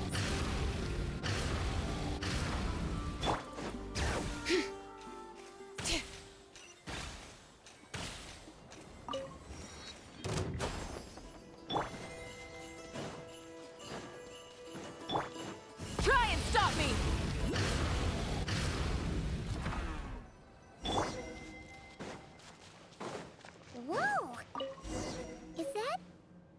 will at last.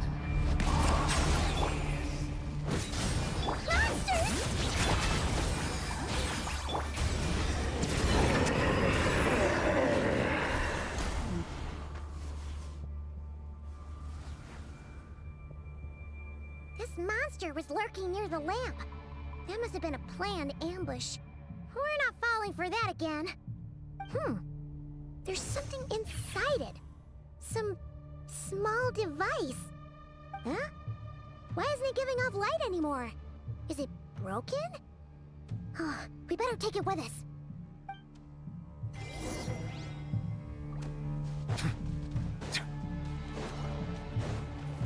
The fight took place here. Did Flint leave these marks? Is someone there? Please, help me! Isn't that Flint's voice? Did you hear that? But is that really him? Ah! We'll be in trouble if these spooky shadows touch us! Quick, use the lantern!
Perissos. Filio erigos. Yamalune satsisi foramus kalum. Filio selum natusiniso. Persevi kestul.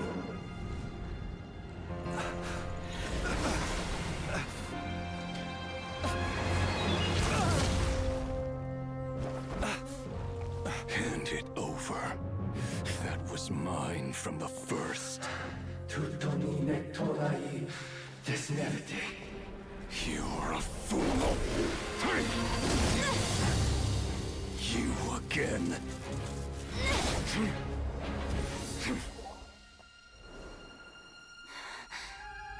What the? It's stronger than before. Lantern now!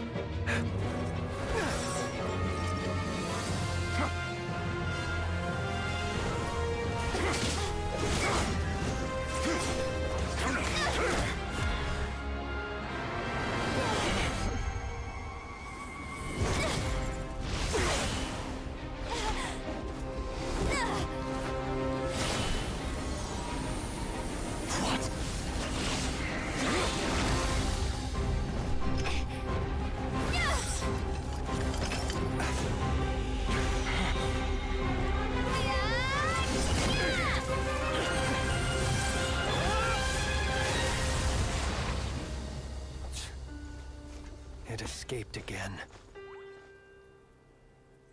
This situation speaks for itself, I presume.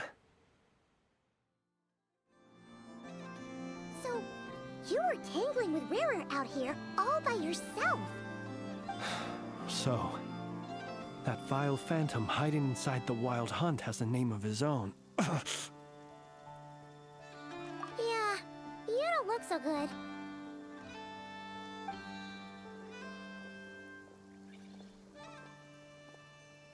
Sorry you had to see me like this. All the same, you have my sincere thanks for your aid. To think you had the power to so easily cleanse the filth staining the lantern, which tormented me so. Might I ask what magic that was? Or whose pupil you are? I believe I might have saved some face had I mastered just a fraction of such abilities. And an enviable constitution it is.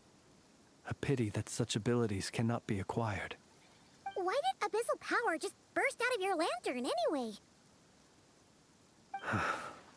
That is a long story.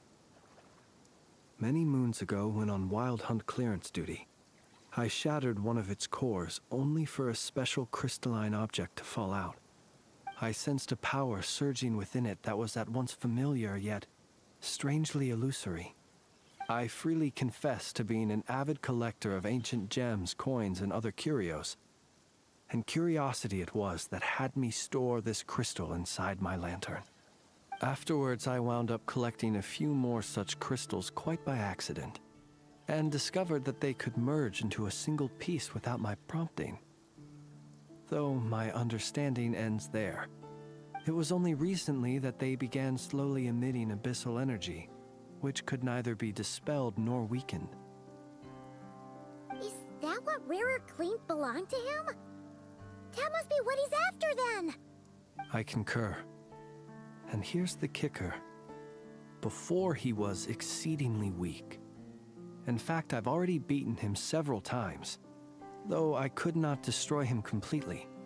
But I noticed while engaging him that the crystal fragment would restrict my powers. As such, it occurred to me that I should hide it rather than tangle with him any longer. Alas, he has proved most fixated upon this fragment. And for some reason, his strength has grown by leaps and bounds since I last encountered him.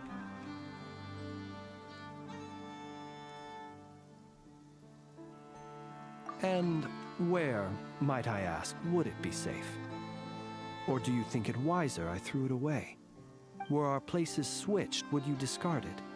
Knowing that its perilous might was beyond your ability to counteract, yet capable of causing greater harm should it lie beyond your grasp.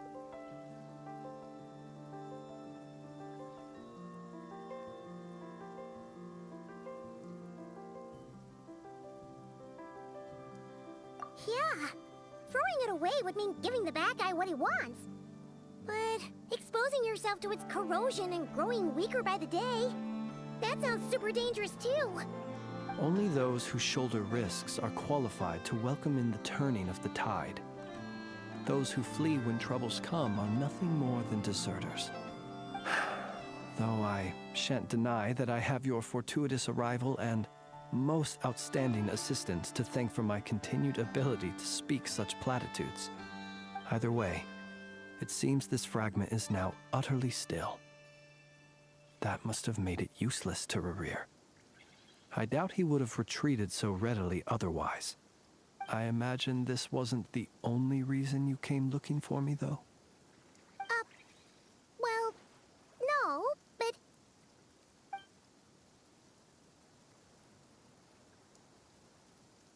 Ah. I see. To use the Lightkeepers to find me, I suspect. I did not inform anyone of my true whereabouts, so he should have had more difficulty tracking me down. They alone have the ability to quickly pinpoint my position. Our Sergeant Major has a Kuvaki-powered device that can be used to detect others who bear a lantern. They usually don't pay my whereabouts much mind unless they absolutely must find me. You mean this thing? Yes. Where did you pick this up? We found it inside a lantern when we first charged into the Wild Hunt anomaly. It must belong to a Ratnik dispatched to investigate the area, who, it seems, dropped everything and fled the moment they saw the Wild Hunt massing to strike. Well, at least they're not dead. Guess it's not surprising how they found you so fast then. But if Rerir could have shapeshifted into Sosi, why didn't he just use that Kavaki device to find you himself? Were he to use it, that device would likely fail to act as it should, owing to abyssal interference. Ah, guess that explains it. So not only is this Rerir ruthless, but a purveyor of dirty tricks, too. You might not be familiar with Sergeant Major Sosi, but he put his heart and soul into every mission. Our deployments are subject to orders from headquarters, and his orders were to be stationed long-term in Nasha Town. As such, he was very seldom able to go back and visit his family. He worked so hard, seeking to produce excellent results that might convince them to transfer him out. Oh. But every year they would say, "Wait a little longer. Wait a little longer." He often wondered if it was because he was lacking somehow. In truth, everyone had nothing but the highest praise for him. But good work does not always lead to good outcomes. The higher-ups would think, he's doing great where he is. Let him stay there forever. A most convenient choice for them, at least. Whereas his subordinates would think, wouldn't it be a shame if we were to lose such a talented, easygoing boss? So he waited. And he waited. Until the world closed its eyes in the depths of the night, and a lantern was slowly lit for him alone, that no one could see.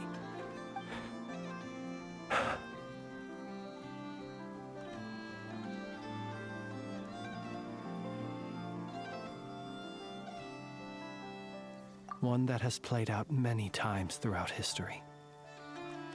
Another reason to take this Rerir's head. Oh. At least we now know that he's looking for these fragments inside Wild Hunt anomalies. And yet, what did the Sergeant Major have to do with any of this? Why did he have to die?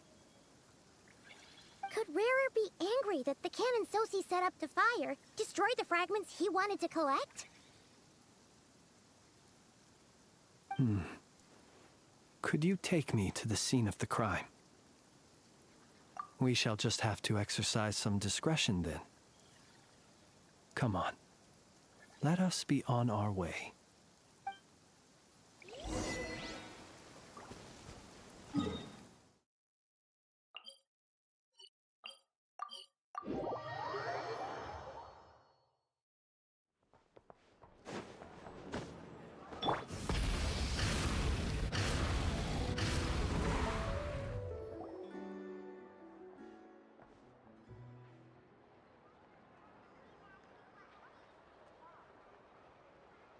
I understand the situation more or less. Much has happened, I see. Either way, I suppose we were lucky not to receive a warm welcome on the way over here. It seems my fellow Lightkeepers do not wish to make this case public just yet. Yeah. Guess Nasha Town's already been enough of a mess lately. Let's stop here. Any further and the Ratniki might detect us. Since you two can enter, I'll have to request that you kindly pick me up once you're inside. Oh? And how are we supposed to do that? You'll know when the time comes. See you later.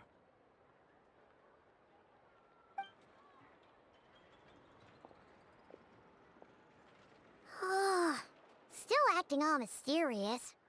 But he seemed pretty confident, so guess we've got to trust him.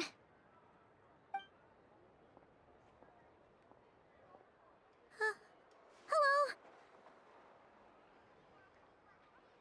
Ah, you're the special assistants for this investigation, right? Yep, that's us.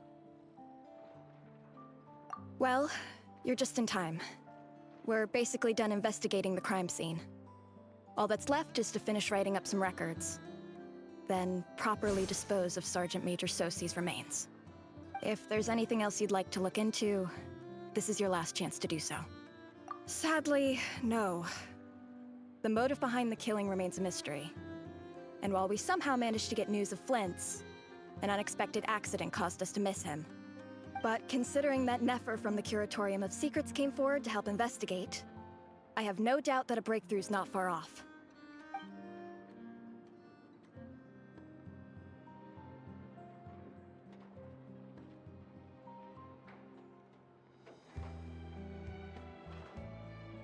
we'll do our part too. All right, we're going in. See you later.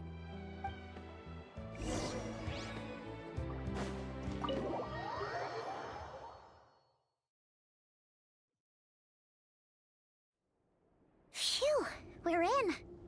Thanks to Nefer's reputation, once again. But we still know nothing about how Flint's is gonna enter, or how we'll pick him up. Never mind how we'll leave later on.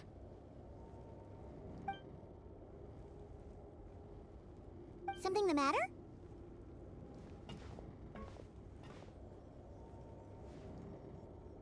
Huh. That looks like Flint's lantern. But where is he exactly?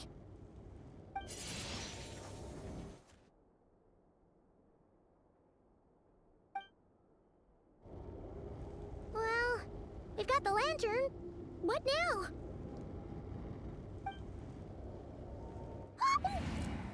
Oh, Paimon almost screamed out loud. You never said you could do magic like that. This lantern may have a rather peculiar shape, but so long as it doesn't glow, it won't stand out in the dark.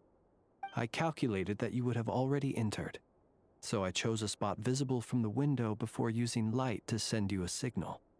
As I thought, you're both sharp-eyed and on the ball. The perks of being veteran adventurers, huh? Your composure is more impressive still. You're right. That required a little trick of my own. But let us leave such trivial topics for a more relaxed moment. Our time is limited after all.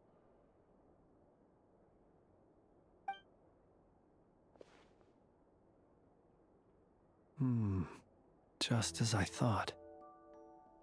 Come, try sensing it yourself.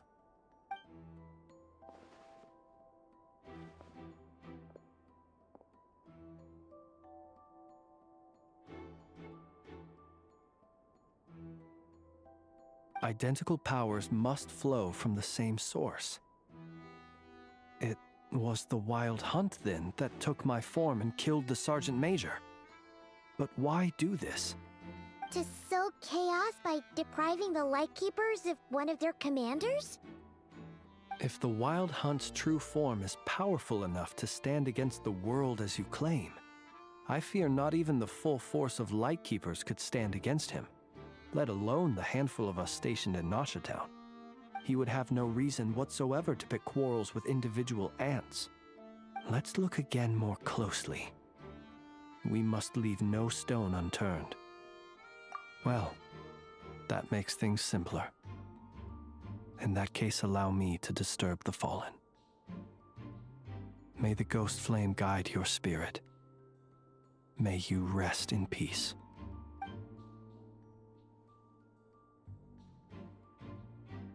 When we fought, he seemed like quite a reckless foe. Certainly not the meticulous mastermind type.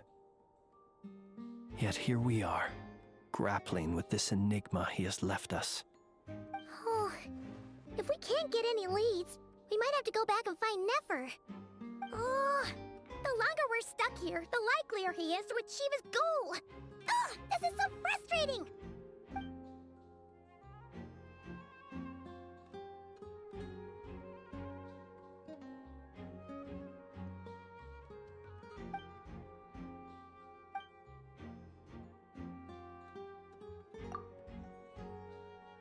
You mean this? I'm not well versed in machinery, but that means his mechanical arm is malfunctioning, right? It might have been broken in combat. No, that's not right. Paimon remembers this signal. We saw it before while repairing the cannon. It doesn't mean that the components are damaged. It just means that they're due for regular maintenance, so the device has stopped operating. But the real problem is that... Yeah, he even helped us find the maintenance port. It could still be a coincidence, but considering it hasn't been long at all since we were repairing that cannon... The Sosi you met could have been Rerir in disguise. In other words, he played the Sergeant Major before disguising himself as me. That's that's right! If only there were some way to prove it. You mean Hintsa? We had a short chat with him once at the tavern, but it's so late. Guess it'll have to wait till tomorrow. I know where he lives. The situation is critical, so let us now take up the role of uninvited guests ourselves. Ah, yes. And one more thing. Remember to pick me up by the window.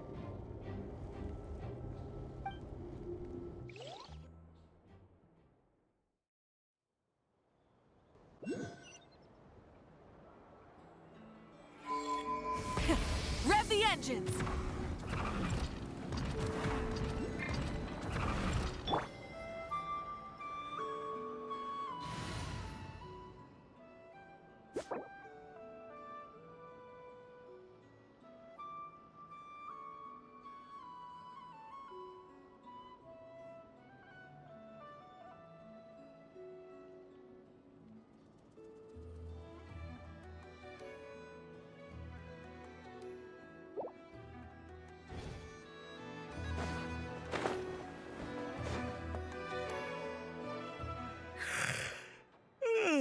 Oh, it's you two. I'm Flint's. Given the hour, I guess it must be an emergency. It is indeed. Our sincerest apologies for interrupting your rest. We are investigating a certain matter in connection with Sergeant Major Sosi. We'd like to know if he has sent you a request for maintenance to be performed on his mechanical arm. Sosi. Oh, so the rumors I heard, are they true? You know what? Forget it. I'm sure it's complicated. No further questions from me. Just a moment. I need to check my records. Thank you for your understanding.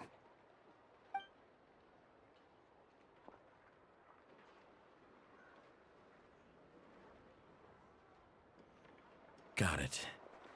8 days ago, he came to request a round of regular maintenance. But as it happened, I had run out of the required components.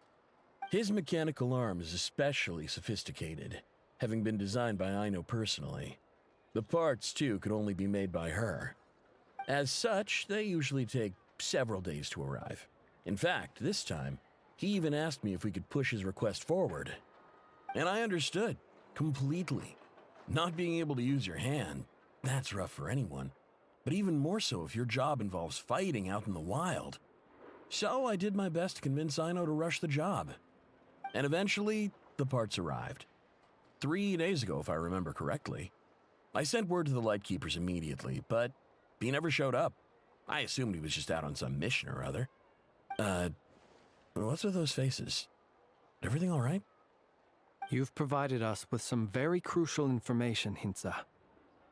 You have our thanks. We can't make everything public yet, but once our investigation is complete, I will return to thank you and provide an explanation on behalf of all the Lightkeepers. No worries. Just glad I could help. Thanks.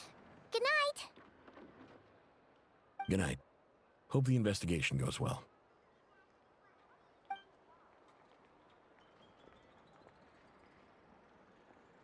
It seems that it is as we guessed. The Sergeant Major Sosi you encountered while repairing the cannon was actually Rerir in disguise. 8 days ago, he had yet to act. But at some point after that, he attacked and imprisoned the Sergeant Major. With the immense gap in strength between them, the job was finished in a single blow. And thus Rerir had no opportunity to discover the malfunctioning mechanical arm. Perhaps his mastery of shapeshifting extends only to outward form, and not therefore to complex internal mechanisms. Hence his oversight of the uniquely mechanical traits of the Sergeant Major's arm, and in turn, this flaw in his disguise. You're saying he thought no one would realize his mechanical arm is actually made of some kind of black muck on the inside, so long as it worked, right? Still seems like there's a lot of guesswork involved here, but it mostly makes sense. This also has me stumped for the moment. The cannon has always been used to destroy the wild hunt, and it works as intended. But how would that help Rerir exactly? Assuming he plans to collect the fragments within Wild Hunt anomalies, firing the cannon works against him, since it would blast those fragments to smithereens. So we solved one mystery, only to dig up another. Whew. This is getting Paimon kind of down. And sleepy, too. Yes, I'd say it is high time we took a break.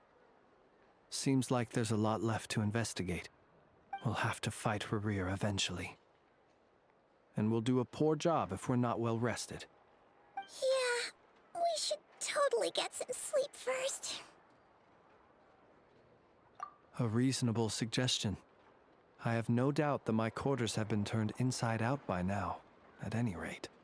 My colleagues have never failed to live up to my expectations of their discourtesy.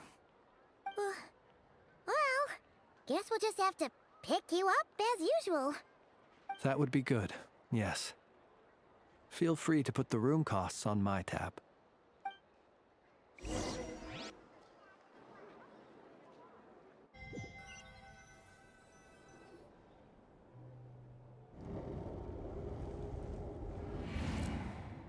Phew, back inside. We can finally take a breather. Okay, Paimon. In and out. I suppose we could all take a moment to unwind. As I recall, our first meeting took place not far from here. Ah, the nostalgia. Had you already sensed the unique power within my lantern at that time? I see. Words truly do fail to capture your superlative insight. Fortunate then that abyssal energy was only leaking from the fragment in minuscule amounts when we first met. Or I might have been in for a real interrogation. Yeah, hard to say how that would have played out. We've had a whole bunch of unpleasant run-ins with the Abyss. You mean to ask why I'm going this far to oppose him? Well, as a light keeper, I'd say I'm simply doing my job. Yeah! You're covered in more mysteries than Paimon could shake a skewer at. You can't just get out of explaining yourself by making lame excuses. All right. I suppose I do owe you some honesty, whether out of gratitude or the need to build trust. Your deductions have been quite correct. Should one wish to conceal oneself within a lantern, elemental power alone is not enough. You know humans well, and naturally you understand their limits. But some things that humans would consider difficult are quite normal in the eyes of non-humans. So, you mean you're one of the latter? Have you heard of how Snezhnaya was once the realm of the Fae? This race is no longer of any importance, but they still exist, as evidenced by the fact that I am standing before you. We've heard some scattered legends, but that's all Paimon thought there was to it. I once turned my heart toward humanity, and thus did I experience loss. I once labored and did much, and put an end to my tale with my own hands. When you realize you are floating in the middle of a vast ocean, you cannot help but feel that swimming in any direction would be equally meaningless. Would it not be better, then, to simply sink? But before I could sink to truly lightless depths, chance had it that I should be awakened by a band of Ratniki.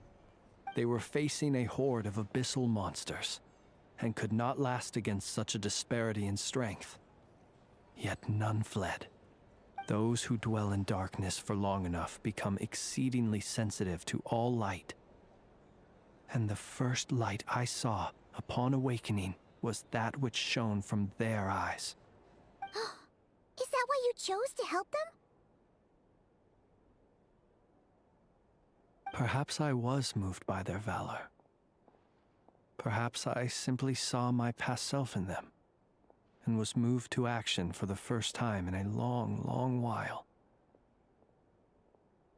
But I was freshly awoken, and my powers were limited. I could not prevent casualties altogether. The survivors and I buried the fallen heroes. That was the origin of the Final Night Cemetery. Well, not exactly. I was just more familiar with them. So joining up seemed the most convenient way to experience human life. Doesn't sound too believable. Well, I believe it. Besides, I'm well past the age when one might believe in things that must be done. Nonetheless, there are still some things I will not allow to happen. The chaos that Rerir has been stirring up is one of them.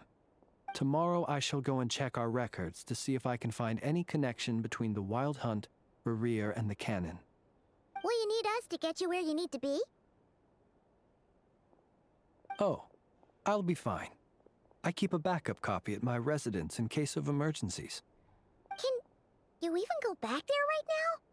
Won't there be Rat Nikki watching it? Thanks for the reminder. I believe they'll have checked my place, but they won't have stayed. All things are ranked according to their priority, and we lack the manpower for such an open-ended stakeout. And even if someone is waiting, I have ways around that. I am the master of my own house, after all. All right then, we'll trust you. We sure ended up chatting for a while, huh? I'm super tired now. But, you know, feels like we can breathe easier, now that we know you better. I didn't take you for the cautious sort. Anyway, I hope you'll help me keep this a secret. I'd prefer others not to know about my past unless strictly necessary. Nor do I want to attract more trouble on account of being a Fae. Paimon's lips are sealed too. All right. Thanks again for your help. Good night, you two. Finally, we can rest. Let's go get some sleep. There's tons to do tomorrow.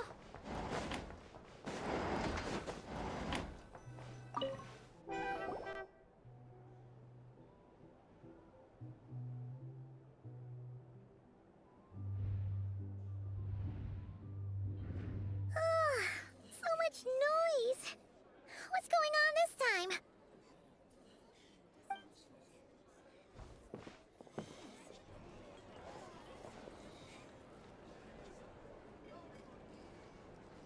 Hey! Where's Flint's? Is he here, or isn't he? We would be most obliged if you would pipe down a little, dear guest. Our other guests are resting. Resting? We're all about to be done for, and you're talking about rest? Flint's is a Wild Hunt shapeshifter, here to deceive us all! If we don't get rid of him now, there'll be no end to this! You'd better give him up. If anything happens, your business here is done for. You want that, huh? Or are you in cahoots with him? You with the Wild Hunt too, huh? What happened? Did something leak out? But we were so careful last night. How did anyone see us?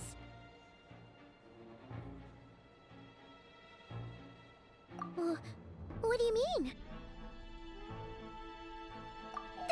This is so confusing! What do we do? These people are no match for Flint's, but they're super heated right now. It's not like all the unusual stuff about him will make it any easier to explain either. Okay! Hey! Let us in now! My apologies. My apologies. Hold on! Calm down, everyone! What in Tevat is the meaning of this racket? Are you intent on depriving both the Voynich Guild and the Curatorium of Secrets of even a moment's rest? Boss, do we really have to entertain people who don't respect the rules? Call a few of your boys and have them thrown out.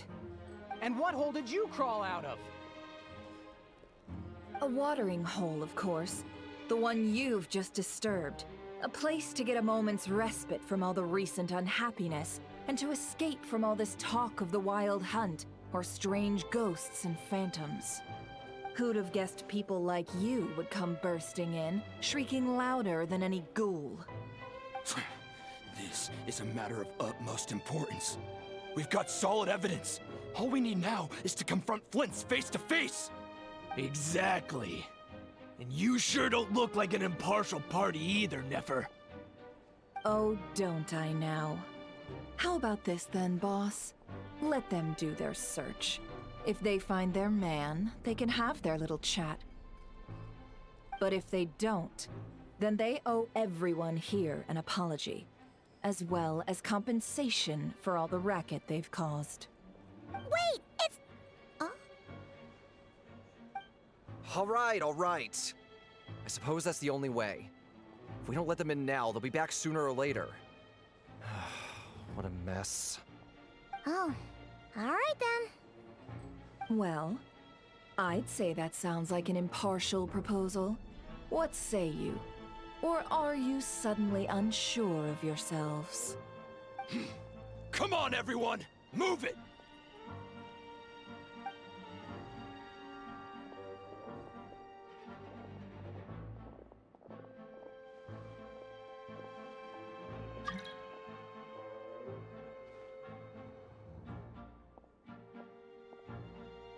No sign of Flint.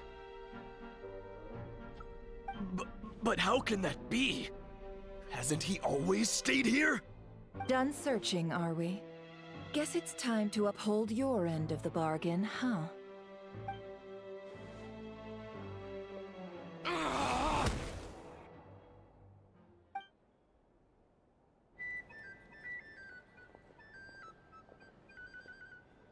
So, Paimon, you've been waiting to ask me something, haven't you?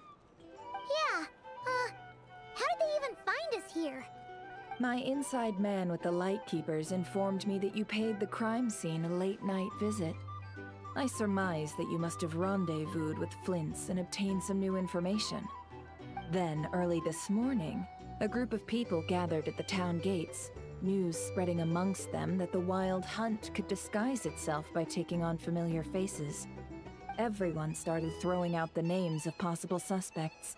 No one, seemingly, was exempt. And amidst it all, Flint's name started gaining more and more traction. I'm sure his solitary lifestyle may have played a part, but I wouldn't discount Rerir throwing fuel on the fire in secret. So, did Flint's make his escape after hearing about this? And that's where I, Yehoda, the quick-witted, fleet-footed backbone of the Curatorium, got my chance to shine.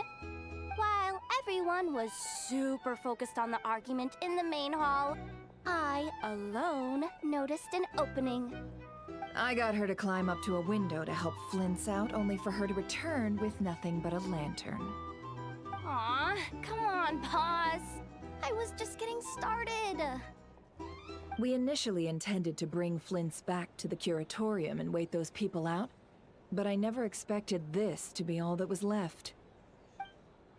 I imagine, though, that he wouldn't have left something that was so seemingly important to him behind. Might he intend to come back and get it later? Maybe. I'm not sure. Well, he's out of harm's way now, so that's not super important, right? Oh? What Paimon means to say is, we got lots of new intel to share. All right then. Yehoda, contact the others. We're going to need all hands on deck. Let's have this discussion over at my place.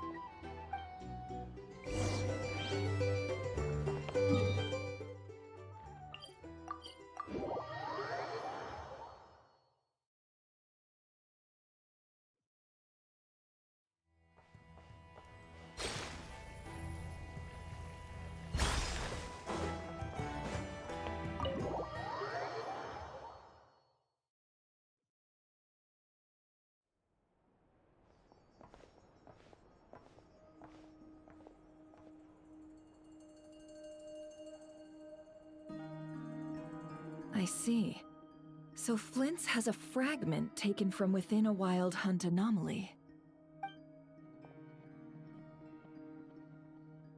Is he gonna be okay now that he's on his own again? Earlier, he said that the fragment had gone still, so it's probably of no use to Rare now. In that case, Rerir shouldn't have any reason to keep pursuing him, right? So was all that ruckus back at the flagship just an act of spite? Or what? If I were him, I would have simply turned my attention to collecting other fragments. A reasonable course of action. Remember what we heard back at the tavern? The actual number of Wild Hunt anomalies destroyed has been greater than Lightkeeper records would indicate. Some of these must have been Rerir's doing. He must have been seeking more fragments. Huh.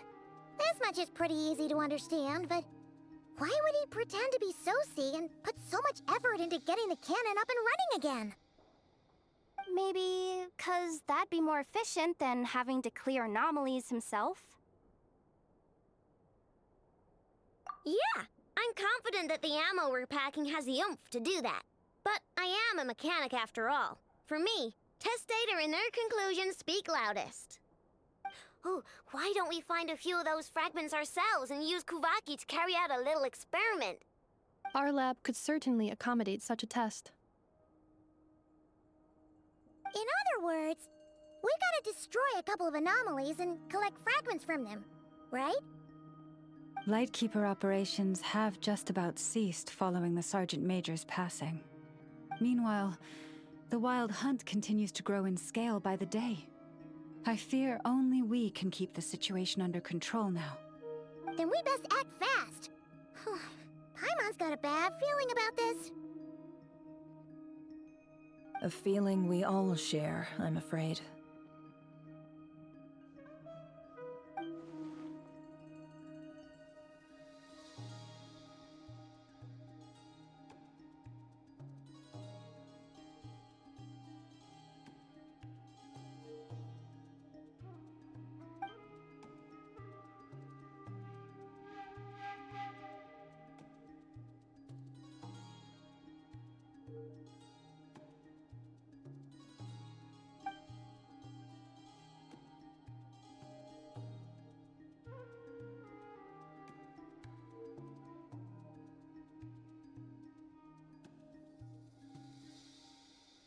There are 3 Wild Hunt sites that must be dealt with urgently.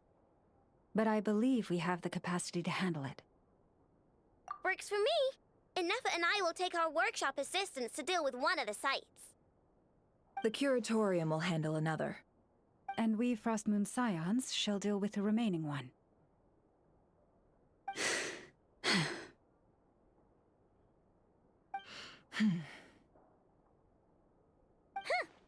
Paimon didn't think she'd ever get to see everyone here carrying out a plan together like this. Never mind you. This is a first for me, too. Let's head out then. We'll meet back up at my lab with the fragments. Understood. Time is of the essence now. Our foe could make his next move at any moment, so we must stay in contact with one another. Gotcha! Stay safe, everyone.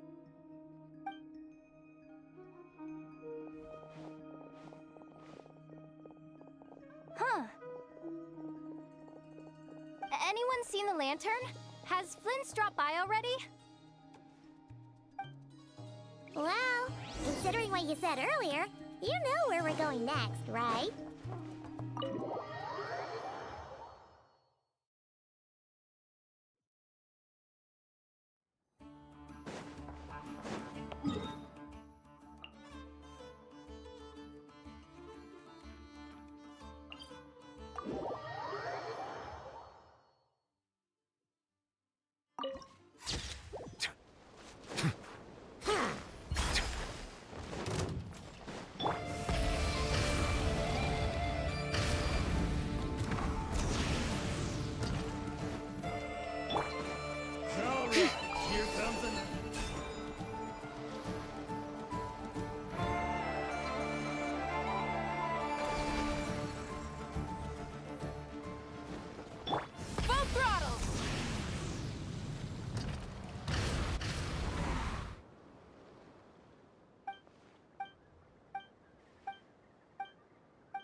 Settle down! Get to work! Fulfill our pact!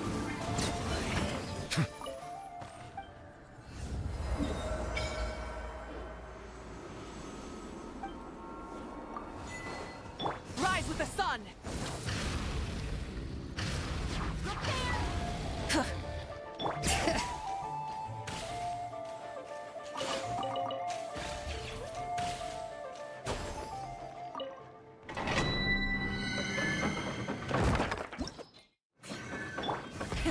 Rev the engines!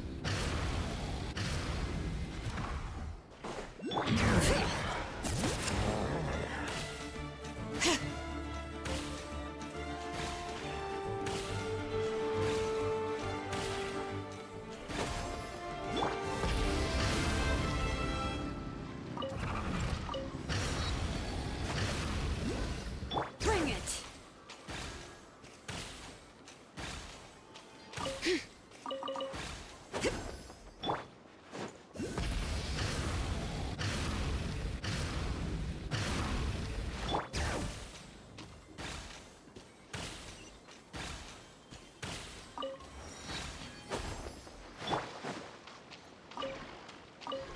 Try and stop me!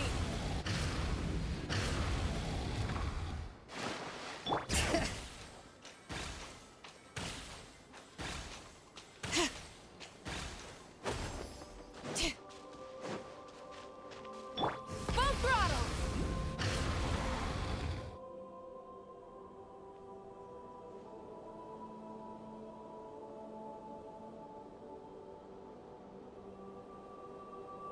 Oh, no one's guarding this place, just like he said.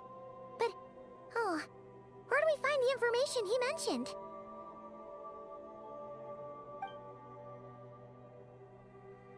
This way. Let's move. We're running out of time.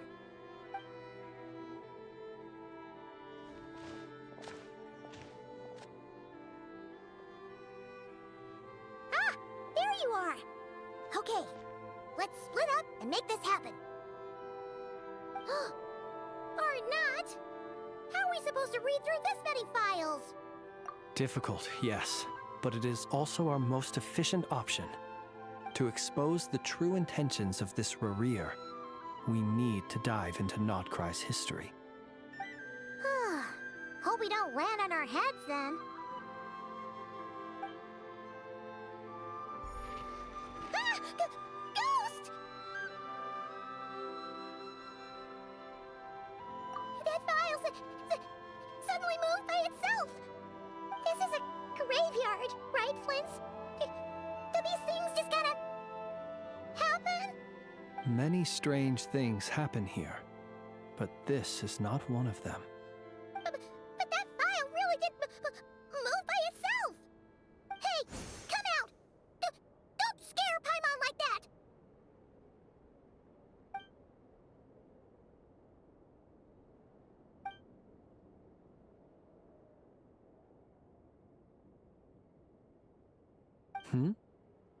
Wild Hunt Phenomenologue? Hey! Another file's moving!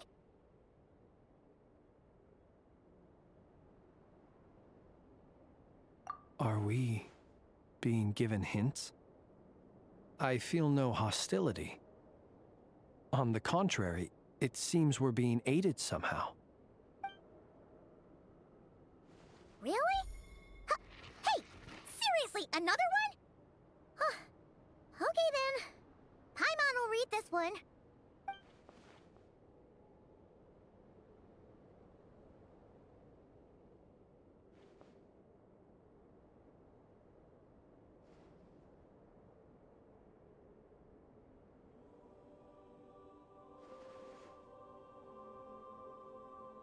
Phew! Finally finished. Oh, Paimon sure could use a long break from long words now. Hope she can remember it all. The material I've read through has all been about past Wild Hunt incidents of enormous scale. What about you? Paimon as well. Guess that makes 3 of us. Whatever this is, it seems to want us to notice something. Let's bring our files together and give them another look through. All right. Paimon will go fetch hers. All these incidents look pretty different. Wait. I've noticed something. Before the occurrence of these huge Wild Hunt events, a smaller scale one would erupt in the exact same location. And look. All these smaller scale Wild Hunt site reports share a common outcome. They'd be detected, but would go inactive before any forces could be sent to deal with them. They could then be sealed directly using a tide seal stone. Huh? But why?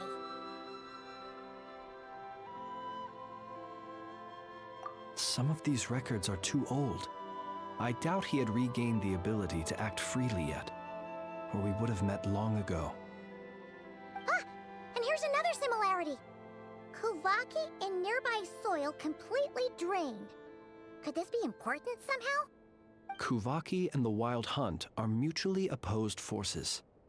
We Lightkeepers previously believed that these small Wild Hunt sites would temporarily go inactive due to being neutralized by the Kuvaki present in the soil. But now that we've synthesized all this data, there is a key issue this hypothesis cannot explain. Indeed. Despite the name, I would not call a tide seal stone's sealing powers watertight exactly. But for it to fail and the situation to deteriorate in such short order... Paimon feels like she's almost got it.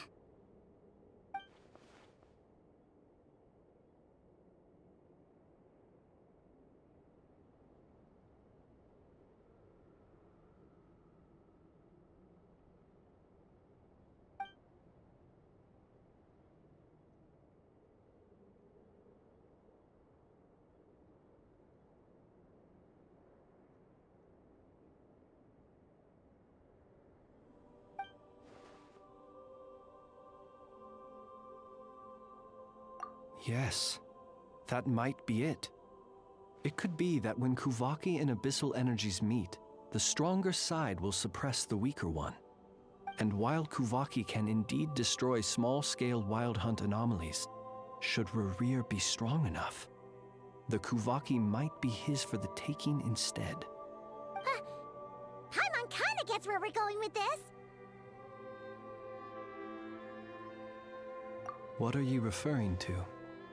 Oh, we had a real close encounter with the Abyss in Netland. It's a force that tries to taint everything. It's hard to explain in detail, but basically, your reasoning makes sense. Was there a gap between him pretending to be Sergeant Major Sosi and the cannon being fired? There was. Aino needed to make some adjustments after we finished those repairs. Rerir, disguised as Sosi, left at that point, leaving him more than enough time to shapeshift into you, return to the Lightkeeper's office and set up the crime scene, before heading over to the cannon's target area and absorbing the Kuvaki. It all makes sense. And all that just for the fragment I had with me. It begs the question, what makes it so special that he needs it so badly?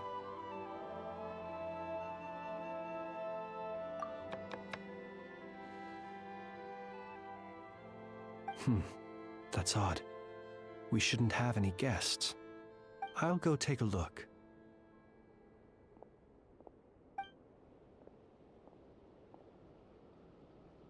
Ah, it's an ibis. It's carrying a letter! Ooh, Lama must have sent it. She can speak to little animals. Let's see here. Situation urgent. The cannon began operating shortly after we left Nasha Town and is preparing to fire. It is locked on to Star Sand Shoal. Please return to Nasha Town and assist with all haste. Lauma. That's gotta be Rerir's doing. But why is he using the cannon again? Didn't he already fire it once before? No time for speculation. He's already made his preparations. If you recall, his body was incomplete when we last met. If this bombardment continues to increase his strength, he might regain his complete form. Huh? What should we do? There's no way we're getting back to Nasha Town in time. Let's go to the cannon's target site. That's where we should find Barir, and that's where we'll stop him. One moment. Just let me get this news to Lauma. Nasha Town is in their hands now.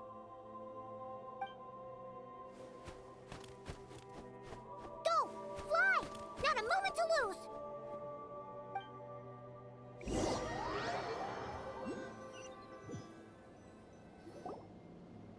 You're here, as expected. Humans, you never change. Always trying to use powers you neither comprehend nor control. But it is also thanks to you that I found a way to return. You've messed with the cannon again, huh? Sorry, but this round's not gonna go your way. Such faith in your companions. But will the inhabitants of Nasha Town understand why they wish to stop the cannon?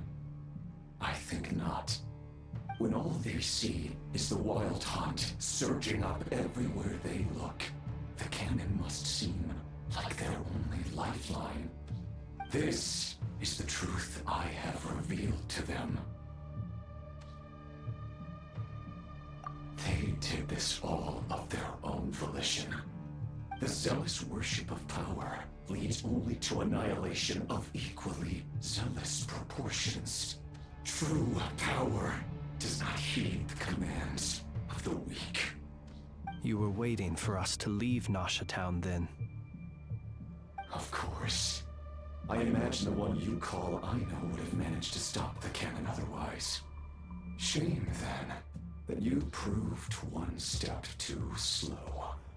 In their folly, the townspeople will bar the path of all who seek to stop the cannon. And your kind-hearted, weak companions have not the stomach to deal with them. The cannon will not be stopped now.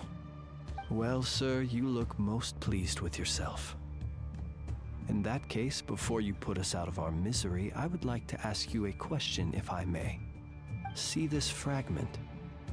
It once haunted your dreams, but now it seems useless to you. What is it exactly?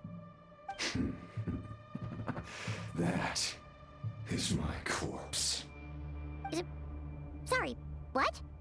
My body was once torn into countless pieces and hurled into the swirling chaos of time itself. But even so, my life and will were not extinguished. Every last fragment calls to me. Sooner or later, they shall welcome my return. What are you even saying? Huh. So the terror of the wild hunt was in fact caused by scattered pieces of your corpse. I guess they don't call you one of the 5 sinners for nothing. Serendipity guided the fragments to construct an incomplete version of myself, upon which I began collecting more within wild hunt sites across the land. But each time, the fragments I obtained were hardly worth mentioning, while that which you hold in your hand was my heart. So that's why it responded so strongly to you. Only by retrieving this most critical piece could I gain mastery over the turbulent Kuvaki energies and be fully reborn. Hence, you fired that first shot, hoping to regain enough power to seize the fragment from me. Are you completely crazy? Weren't you afraid of dying? Dying? Such power has no hope of killing me. It may destroy my form over and over, yet always I rebuild it. It may smash my flesh and crush my bones thousands of times and more, but that is of no consequence to me. What truly infuriates me, however, is how you've destroyed my heart. All that suffering, everything I endured, and all for nothing.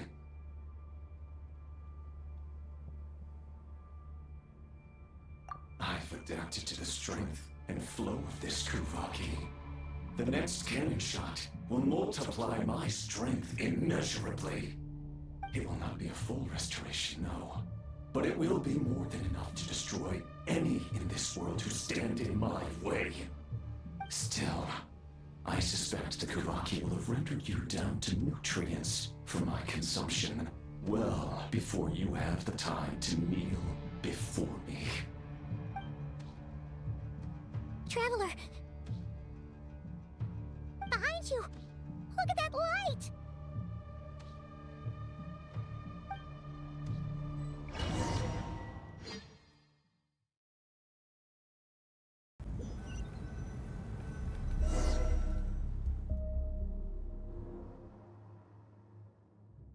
Dang it! Who fired up the cannon without my say-so? Its defensive barrier has also been activated, likely in anticipation of interference by malicious actors. The air is thick with fear and anxiety. It's spooking the birds and beasts. What exactly is going on? You're here. Looks like this was all part of Rarir's plan. Not only did he plant seeds of suspicion in people's hearts, seems he's now igniting them. Yehoda's gone in to scout out the situation. She'll be back any minute. I'm back! I'm back! Oh, it's bad out there. Rumors flying everywhere you turn. Something about the Wild Hunt preparing to spawn a wave of monsters, the likes of which we've never seen before. But that's not even the worst of it. Lots of folks don't even believe the cannon can prevent this crisis, so they're getting ready to make a run for it. Others are trying to make a quick buck out of this whole mess. How could they still be thinking about Mora when such a catastrophe is imminent? Unprecedented danger brings unprecedented opportunities in its wake. A chaotic situation can bury much wrongdoing. Even those who flee without reserve put themselves at the mercy of the divine. Is it any wonder, then, that some will aim to profit? After all, a gamble that might rewrite one's entire life is hard to come by. Even so. Well, seeing as you disapprove of their actions so strongly, Lady Moonchanter, I suggest that you be the one to handle them. Not like that's the only major problem on our plate right now. Affirmative. We must quell the chaos in Nasha Town as soon as possible. Also, the unexpected activation of the cannon entails a high risk of incorrect operation. This must be stopped in a timely manner. Well, about that, people have been talking about how someone might come to stop the cannon. They've decided they won't let anyone in. What? I made that thing! They can't just take it from me! Oh, let me over there! What are they gonna do? Stop me? They might, if Rarir has already formulated some countermeasure. For example, he might have spread a rumor that the Wild Hunt would take your form.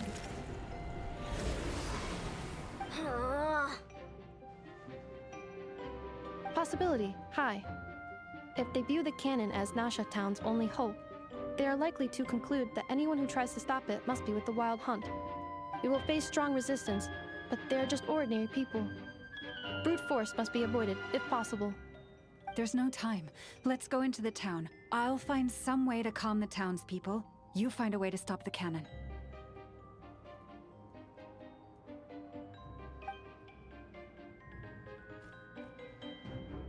Oh, you're back. And you have a letter? The Traveler won't make it back in time. So they're heading straight over to Star Sand Shoal instead. Wait, what? Isn't that the cannon's target? Why would she go there? Assessing risk level. Maximum. So if we can't prevent the cannon from being fired... Then she's prepared for the worst.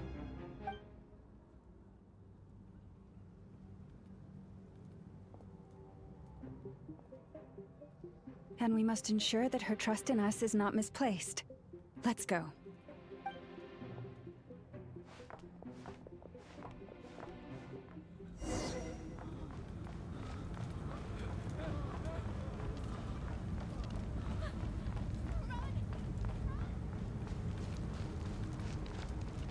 What are you waiting for? Move it! This place is burning too!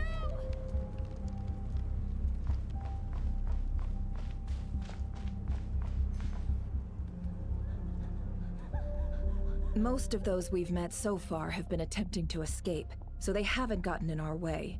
But it won't be so easy from here on out. Looks like they've formed groups to protect the cannon. If they believe that we're with the Wild Hunt, we'll have no choice but to force our way through. Is that Lady Lama? But are you really her? It's you, Rixa. I believe you recognize this power, having lived on Hisi Island for so long. It is not something that anyone else could imitate. I do, yes. So it really is you, my lady. But why are you here? Really, I believe you, but the others, well, they'll be on high alert. The townspeople have been misled into believing that they needed to activate the cannon. I am here to stop them. But... I know what you wish to say. Our island and Nasha Town have never had close ties. There should be no reason for me to intervene. But you chose to leave the island. You had the resolve and the courage to start a new life. It is unfair, unjust, that you should be dragged into this mess just as that life was about to begin. I seek to redress this injustice, not only for you, but for everyone here who wishes to live their lives free from this chaos. Please, have faith in our long-standing friendship, and that this is where my heart has led me. Thank you, my lady. Thank you. Please help us. Then come. I need you to step forward alongside me, and to do your part too. All right, I understand. Seems we chose the right person for the job. All right, everyone. Let us meet again later. Huh? You're not coming with us? We won't be able to calm this storm by our power alone. As such, I'll need to contact some... let's call them friends in high places, shall we? Let's go, Yehoda. Okay. See you again, everyone! That is, if we can.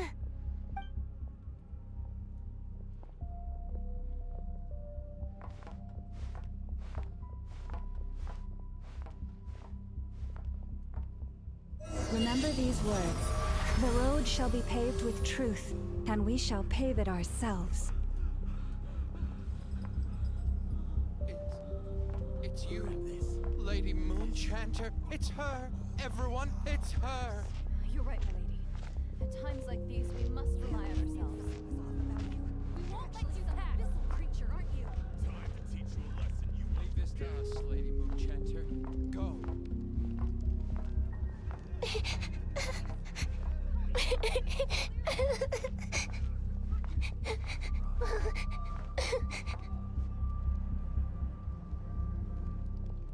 Lady Moonchanter, there's a child here! It's all right now. Go, quickly.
You wretched monsters! You're not getting anywhere near the cannon!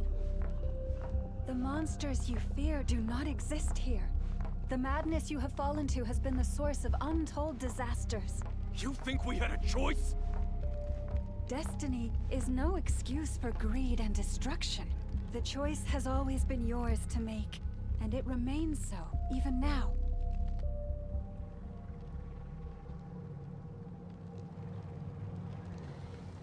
Thank you for bringing us here. We can quickly overcome the barrier by going upward from over there. The cannon is all yours now. Got it. Thanks, Lauma. Enougha, give her a crumb. Orders received and immediately deferred. Departure takes priority. Please, everyone, listen to me. I will not deny that we hold different beliefs, but in the face of the immense threat that hangs above us all, we must persist in trusting one another. Otherwise, rifts will surely form, prized open by those who harbor ulterior motives. If your fear is born of helplessness, if you flee because you know not how to fight, then follow me, you who are lost. I am no god, but so long as we hold our candles steady and unite beneath the same moonlight, no deception or rumors can be concealed from us. Let us resolve then to defend ourselves and to stand firm against the false illusions by which our foe seeks to beguile us.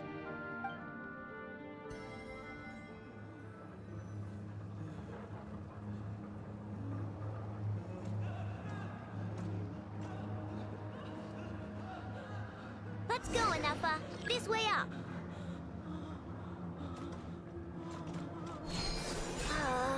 This is making me dizzier than I expected. Adjusting route. Make ready.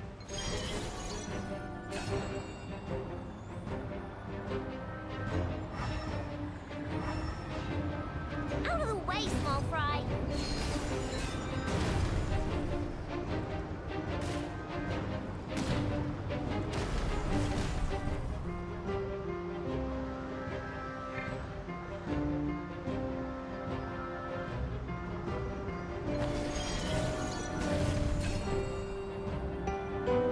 What happened to the path?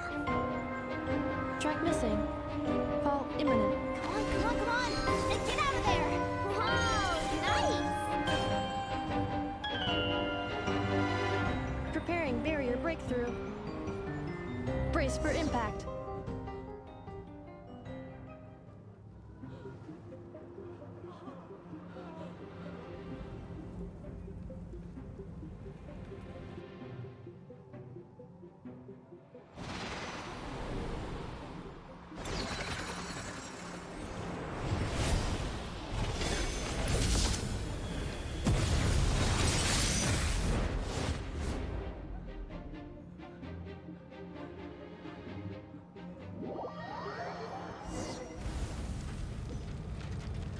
Knuckle, what are you doing here? Ding dong, Butterbop! Defensive mode engaged. Annihilation mode.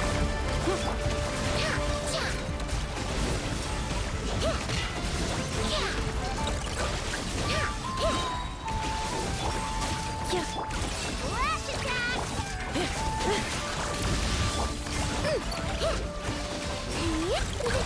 No claw!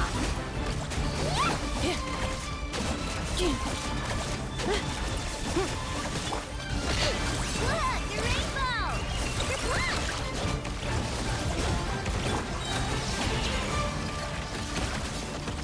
Interference detected. Entering countermeasure mode. Ultimatum protocol. This isn't good, Enougha. We gotta hurry! Scanning. Kuvaki ammunition fully loaded. Preheating complete. The cannon is going through its final pre-fire checks. Aw, alright. Let's hit the emergency brake. Assessment. Not enough time. Emergency brake will cause internal explosion of stored Kuvaki. Damage assessment. Incalculable. Nasha Town likely to be blasted skyward. No! I mean a manual brake, the primitive kind. A manual brake. Understood. Roger that.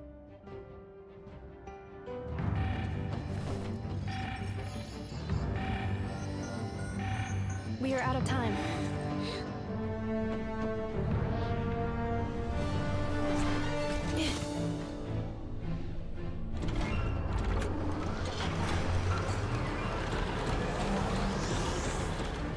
All your efforts have been futile.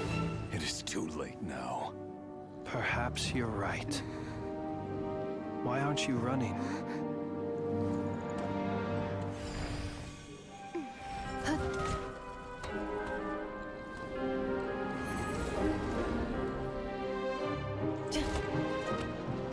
Sigisato passa sax, inti ipotuftos. Inekritus necrus baptusi, que ondes tu zonos pentusi. Osesticos palatini pirantur misurucu, topir tua ition veraton.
Well, that's not good.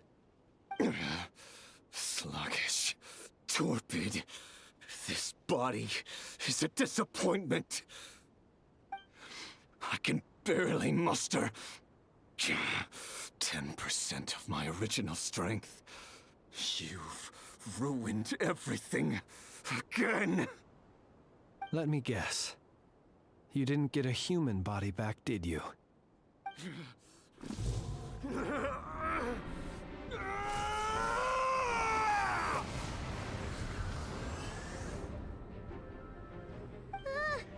What's with him?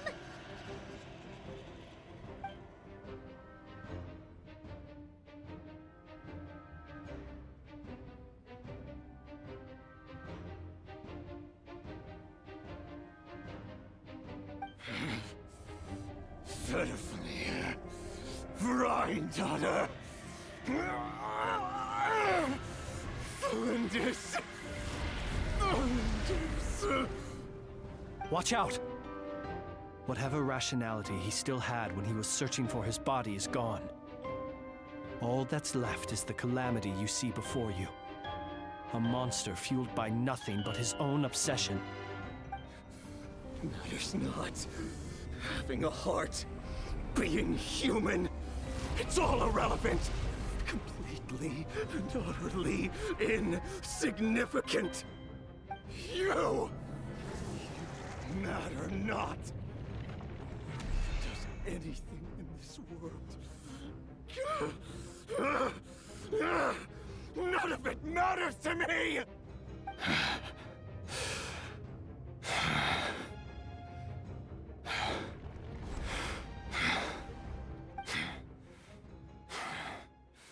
Fools. Time to die!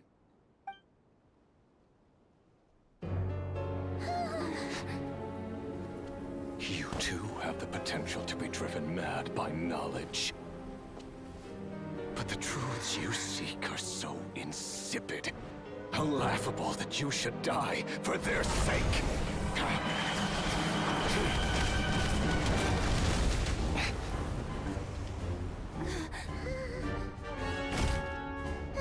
You're wrong. The unknown is but a fog to be dispersed. Knowledge is the true pillar of the world.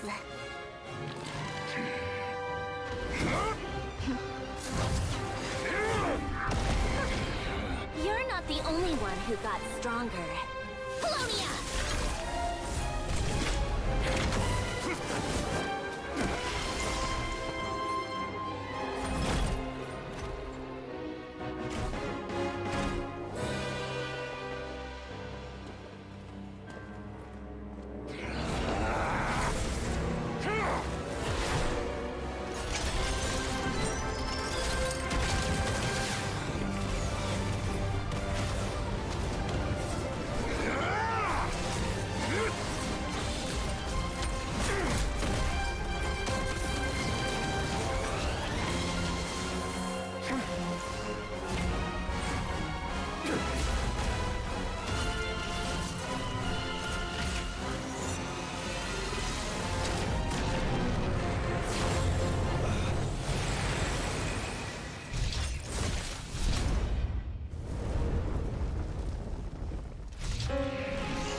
It seems this young lady aided in our escape. You have my sincere gratitude, dear madam. The flowers here bloom in such peaceful silence. I imagine you would not have invited anyone here were it not an emergency.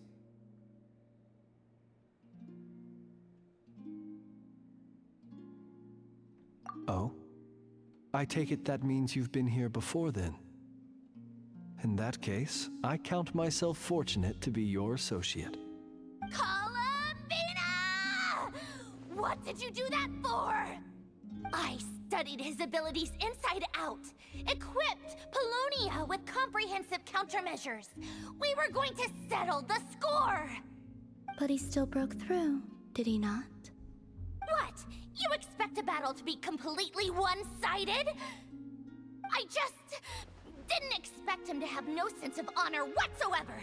Polonia would have been fine in a head-on clash, but battles just get chaotic. Oh, so you actually thought you could win. Have you been taking care of yourself lately?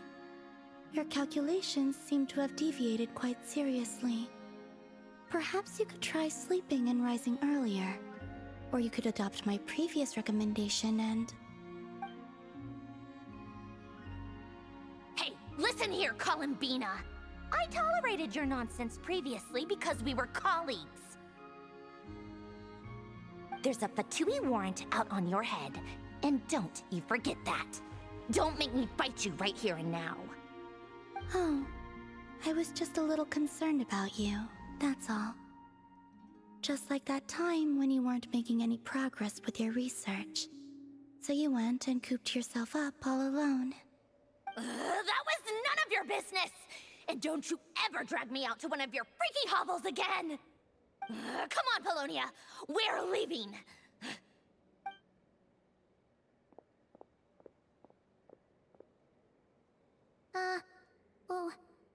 Well, anyway, thank you.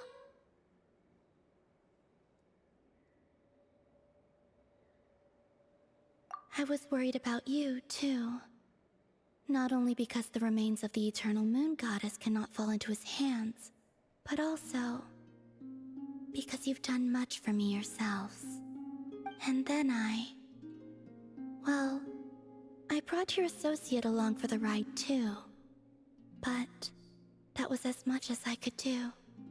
You're not afraid to speak your mind, miss. I like that. Please, call me Flint. It is my honor to make the acquaintance of one such as yourself. Still, what do we do now? Riri's gotten stronger again. At this point, it doesn't seem like we can beat him. We did block most of the Kuvaki, so I'd say we've put a lid on his plans for now at least. But we still don't know what his aims are, and he may continue gathering power. So we must be very careful. After you left, I could no longer sense his presence. That means it's safe out there for now, right? A question, if I may, kind Miss Columbina. When the cannon's Kuvaki beam was deflected earlier, I saw several bolts of energy streak toward Hisi Island, only to be blocked. Did you also have a hand in that? No. I see. Curious. Oh yeah, the cannon veered off course in the end, didn't it? Paimon wonders how Aino and the others are doing. Let's head back and check on them. In that case, Miss Columbina, I shall not disturb your serenity any longer. Thank you once again for coming to the rescue. Go now, all of you. Do not worry.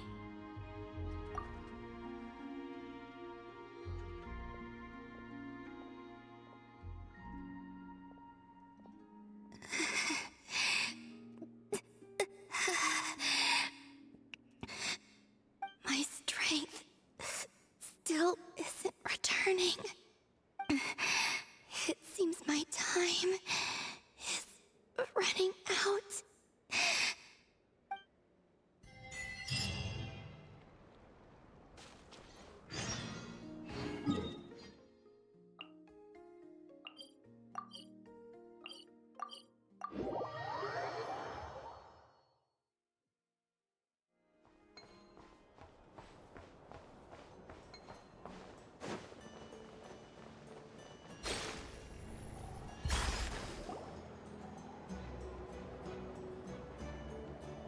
Fortunately, we were able to minimize the harm.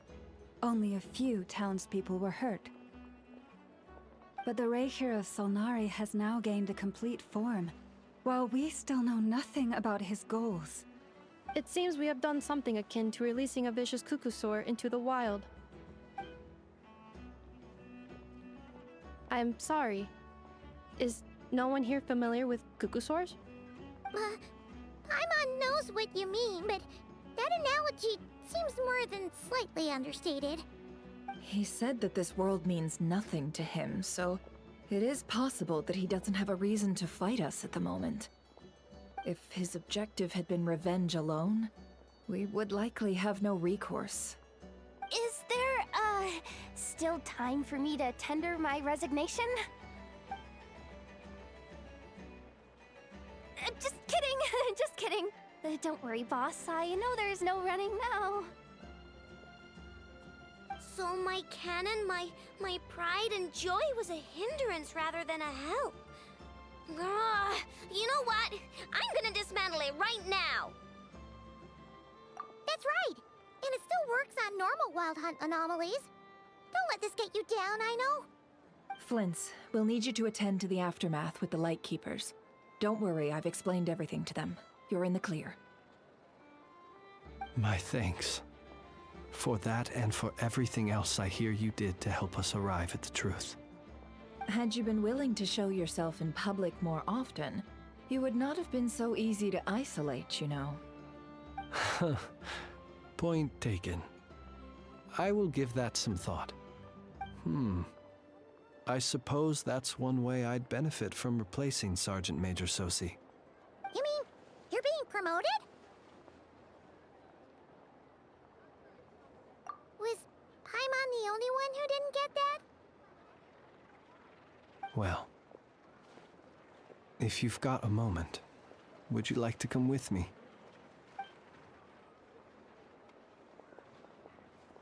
There's a certain gentleman I'd like to send off on his final journey.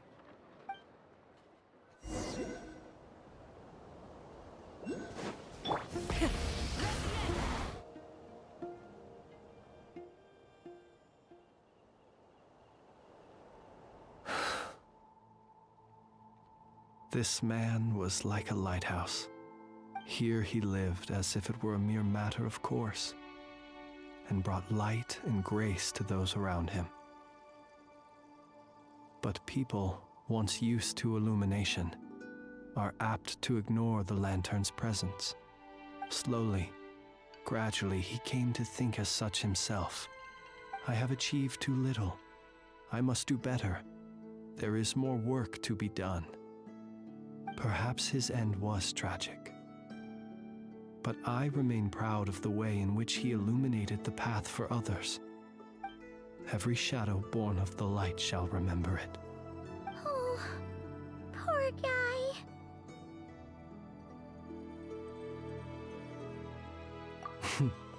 I've heard that one too.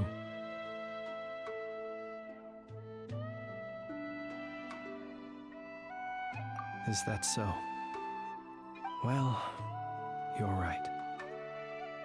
It may seem that our efforts were in vain, that Rerir achieved his goals, but we will pursue him to the last, even if the outcome is not what we wish for. It is not dissimilar to the role of a graveyard keeper. We do not seek to bring the dead back to life, only to grant them peace.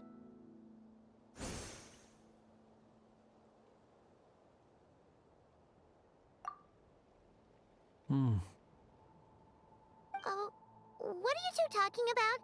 Care to explain?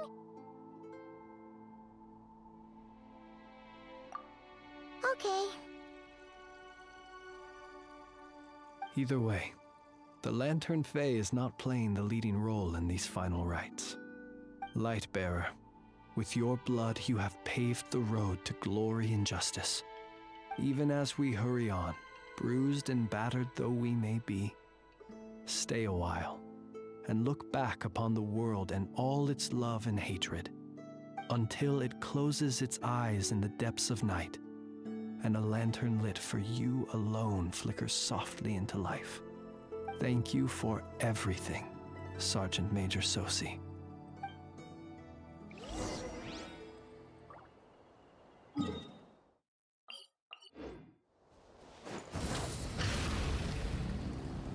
Hey, it's Alanatar!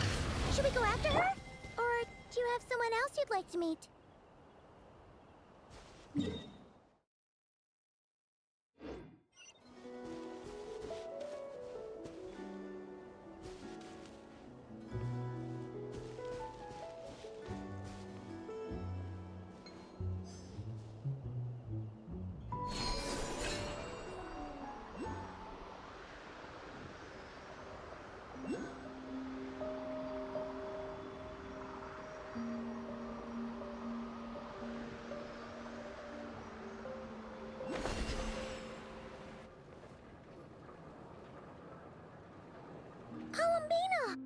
What are you doing here? Was it not you who recommended such walkabouts to me? Yeah, the Fatui will see you? Zandrone seems uninterested in my capture, and the others are unlikely to risk making contact at all. They have more troublesome affairs to deal with.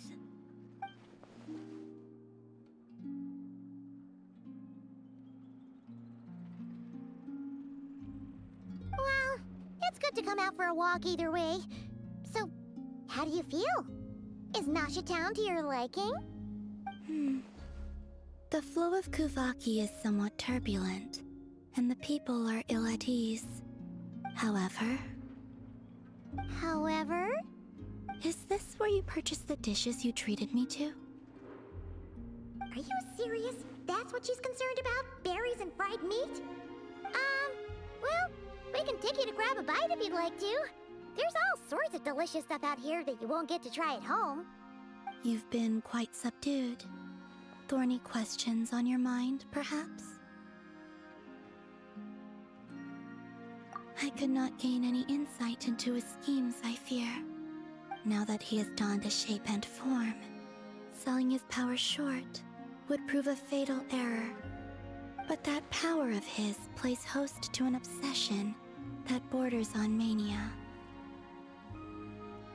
I cannot say if that fixation is directed at the moons or at something else. Perhaps understanding the subject of his fixation shall prove key to repelling him in the future. Well, Zandrone's daily routine is highly irregular, while the doctor often orders people around. As for Arlecchino... Was that not what you were curious about? Well then, have you been to that experimental design bureau of theirs? That weapon will play a key role in the Tsaritsa's plan. That's what I've heard, anyway. And what plan is that precisely? Well, I cannot say I care. I could look into the Eternal Moon's marrow for you if you wish it so. But after our previous attempt, I suspect your spaceship has been intentionally hidden away.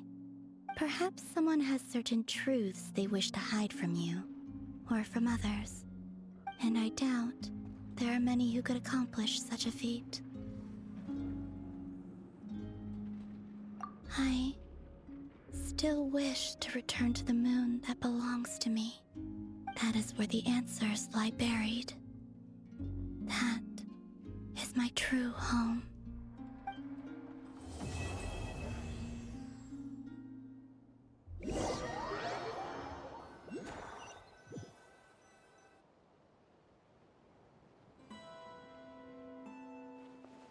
Interesting.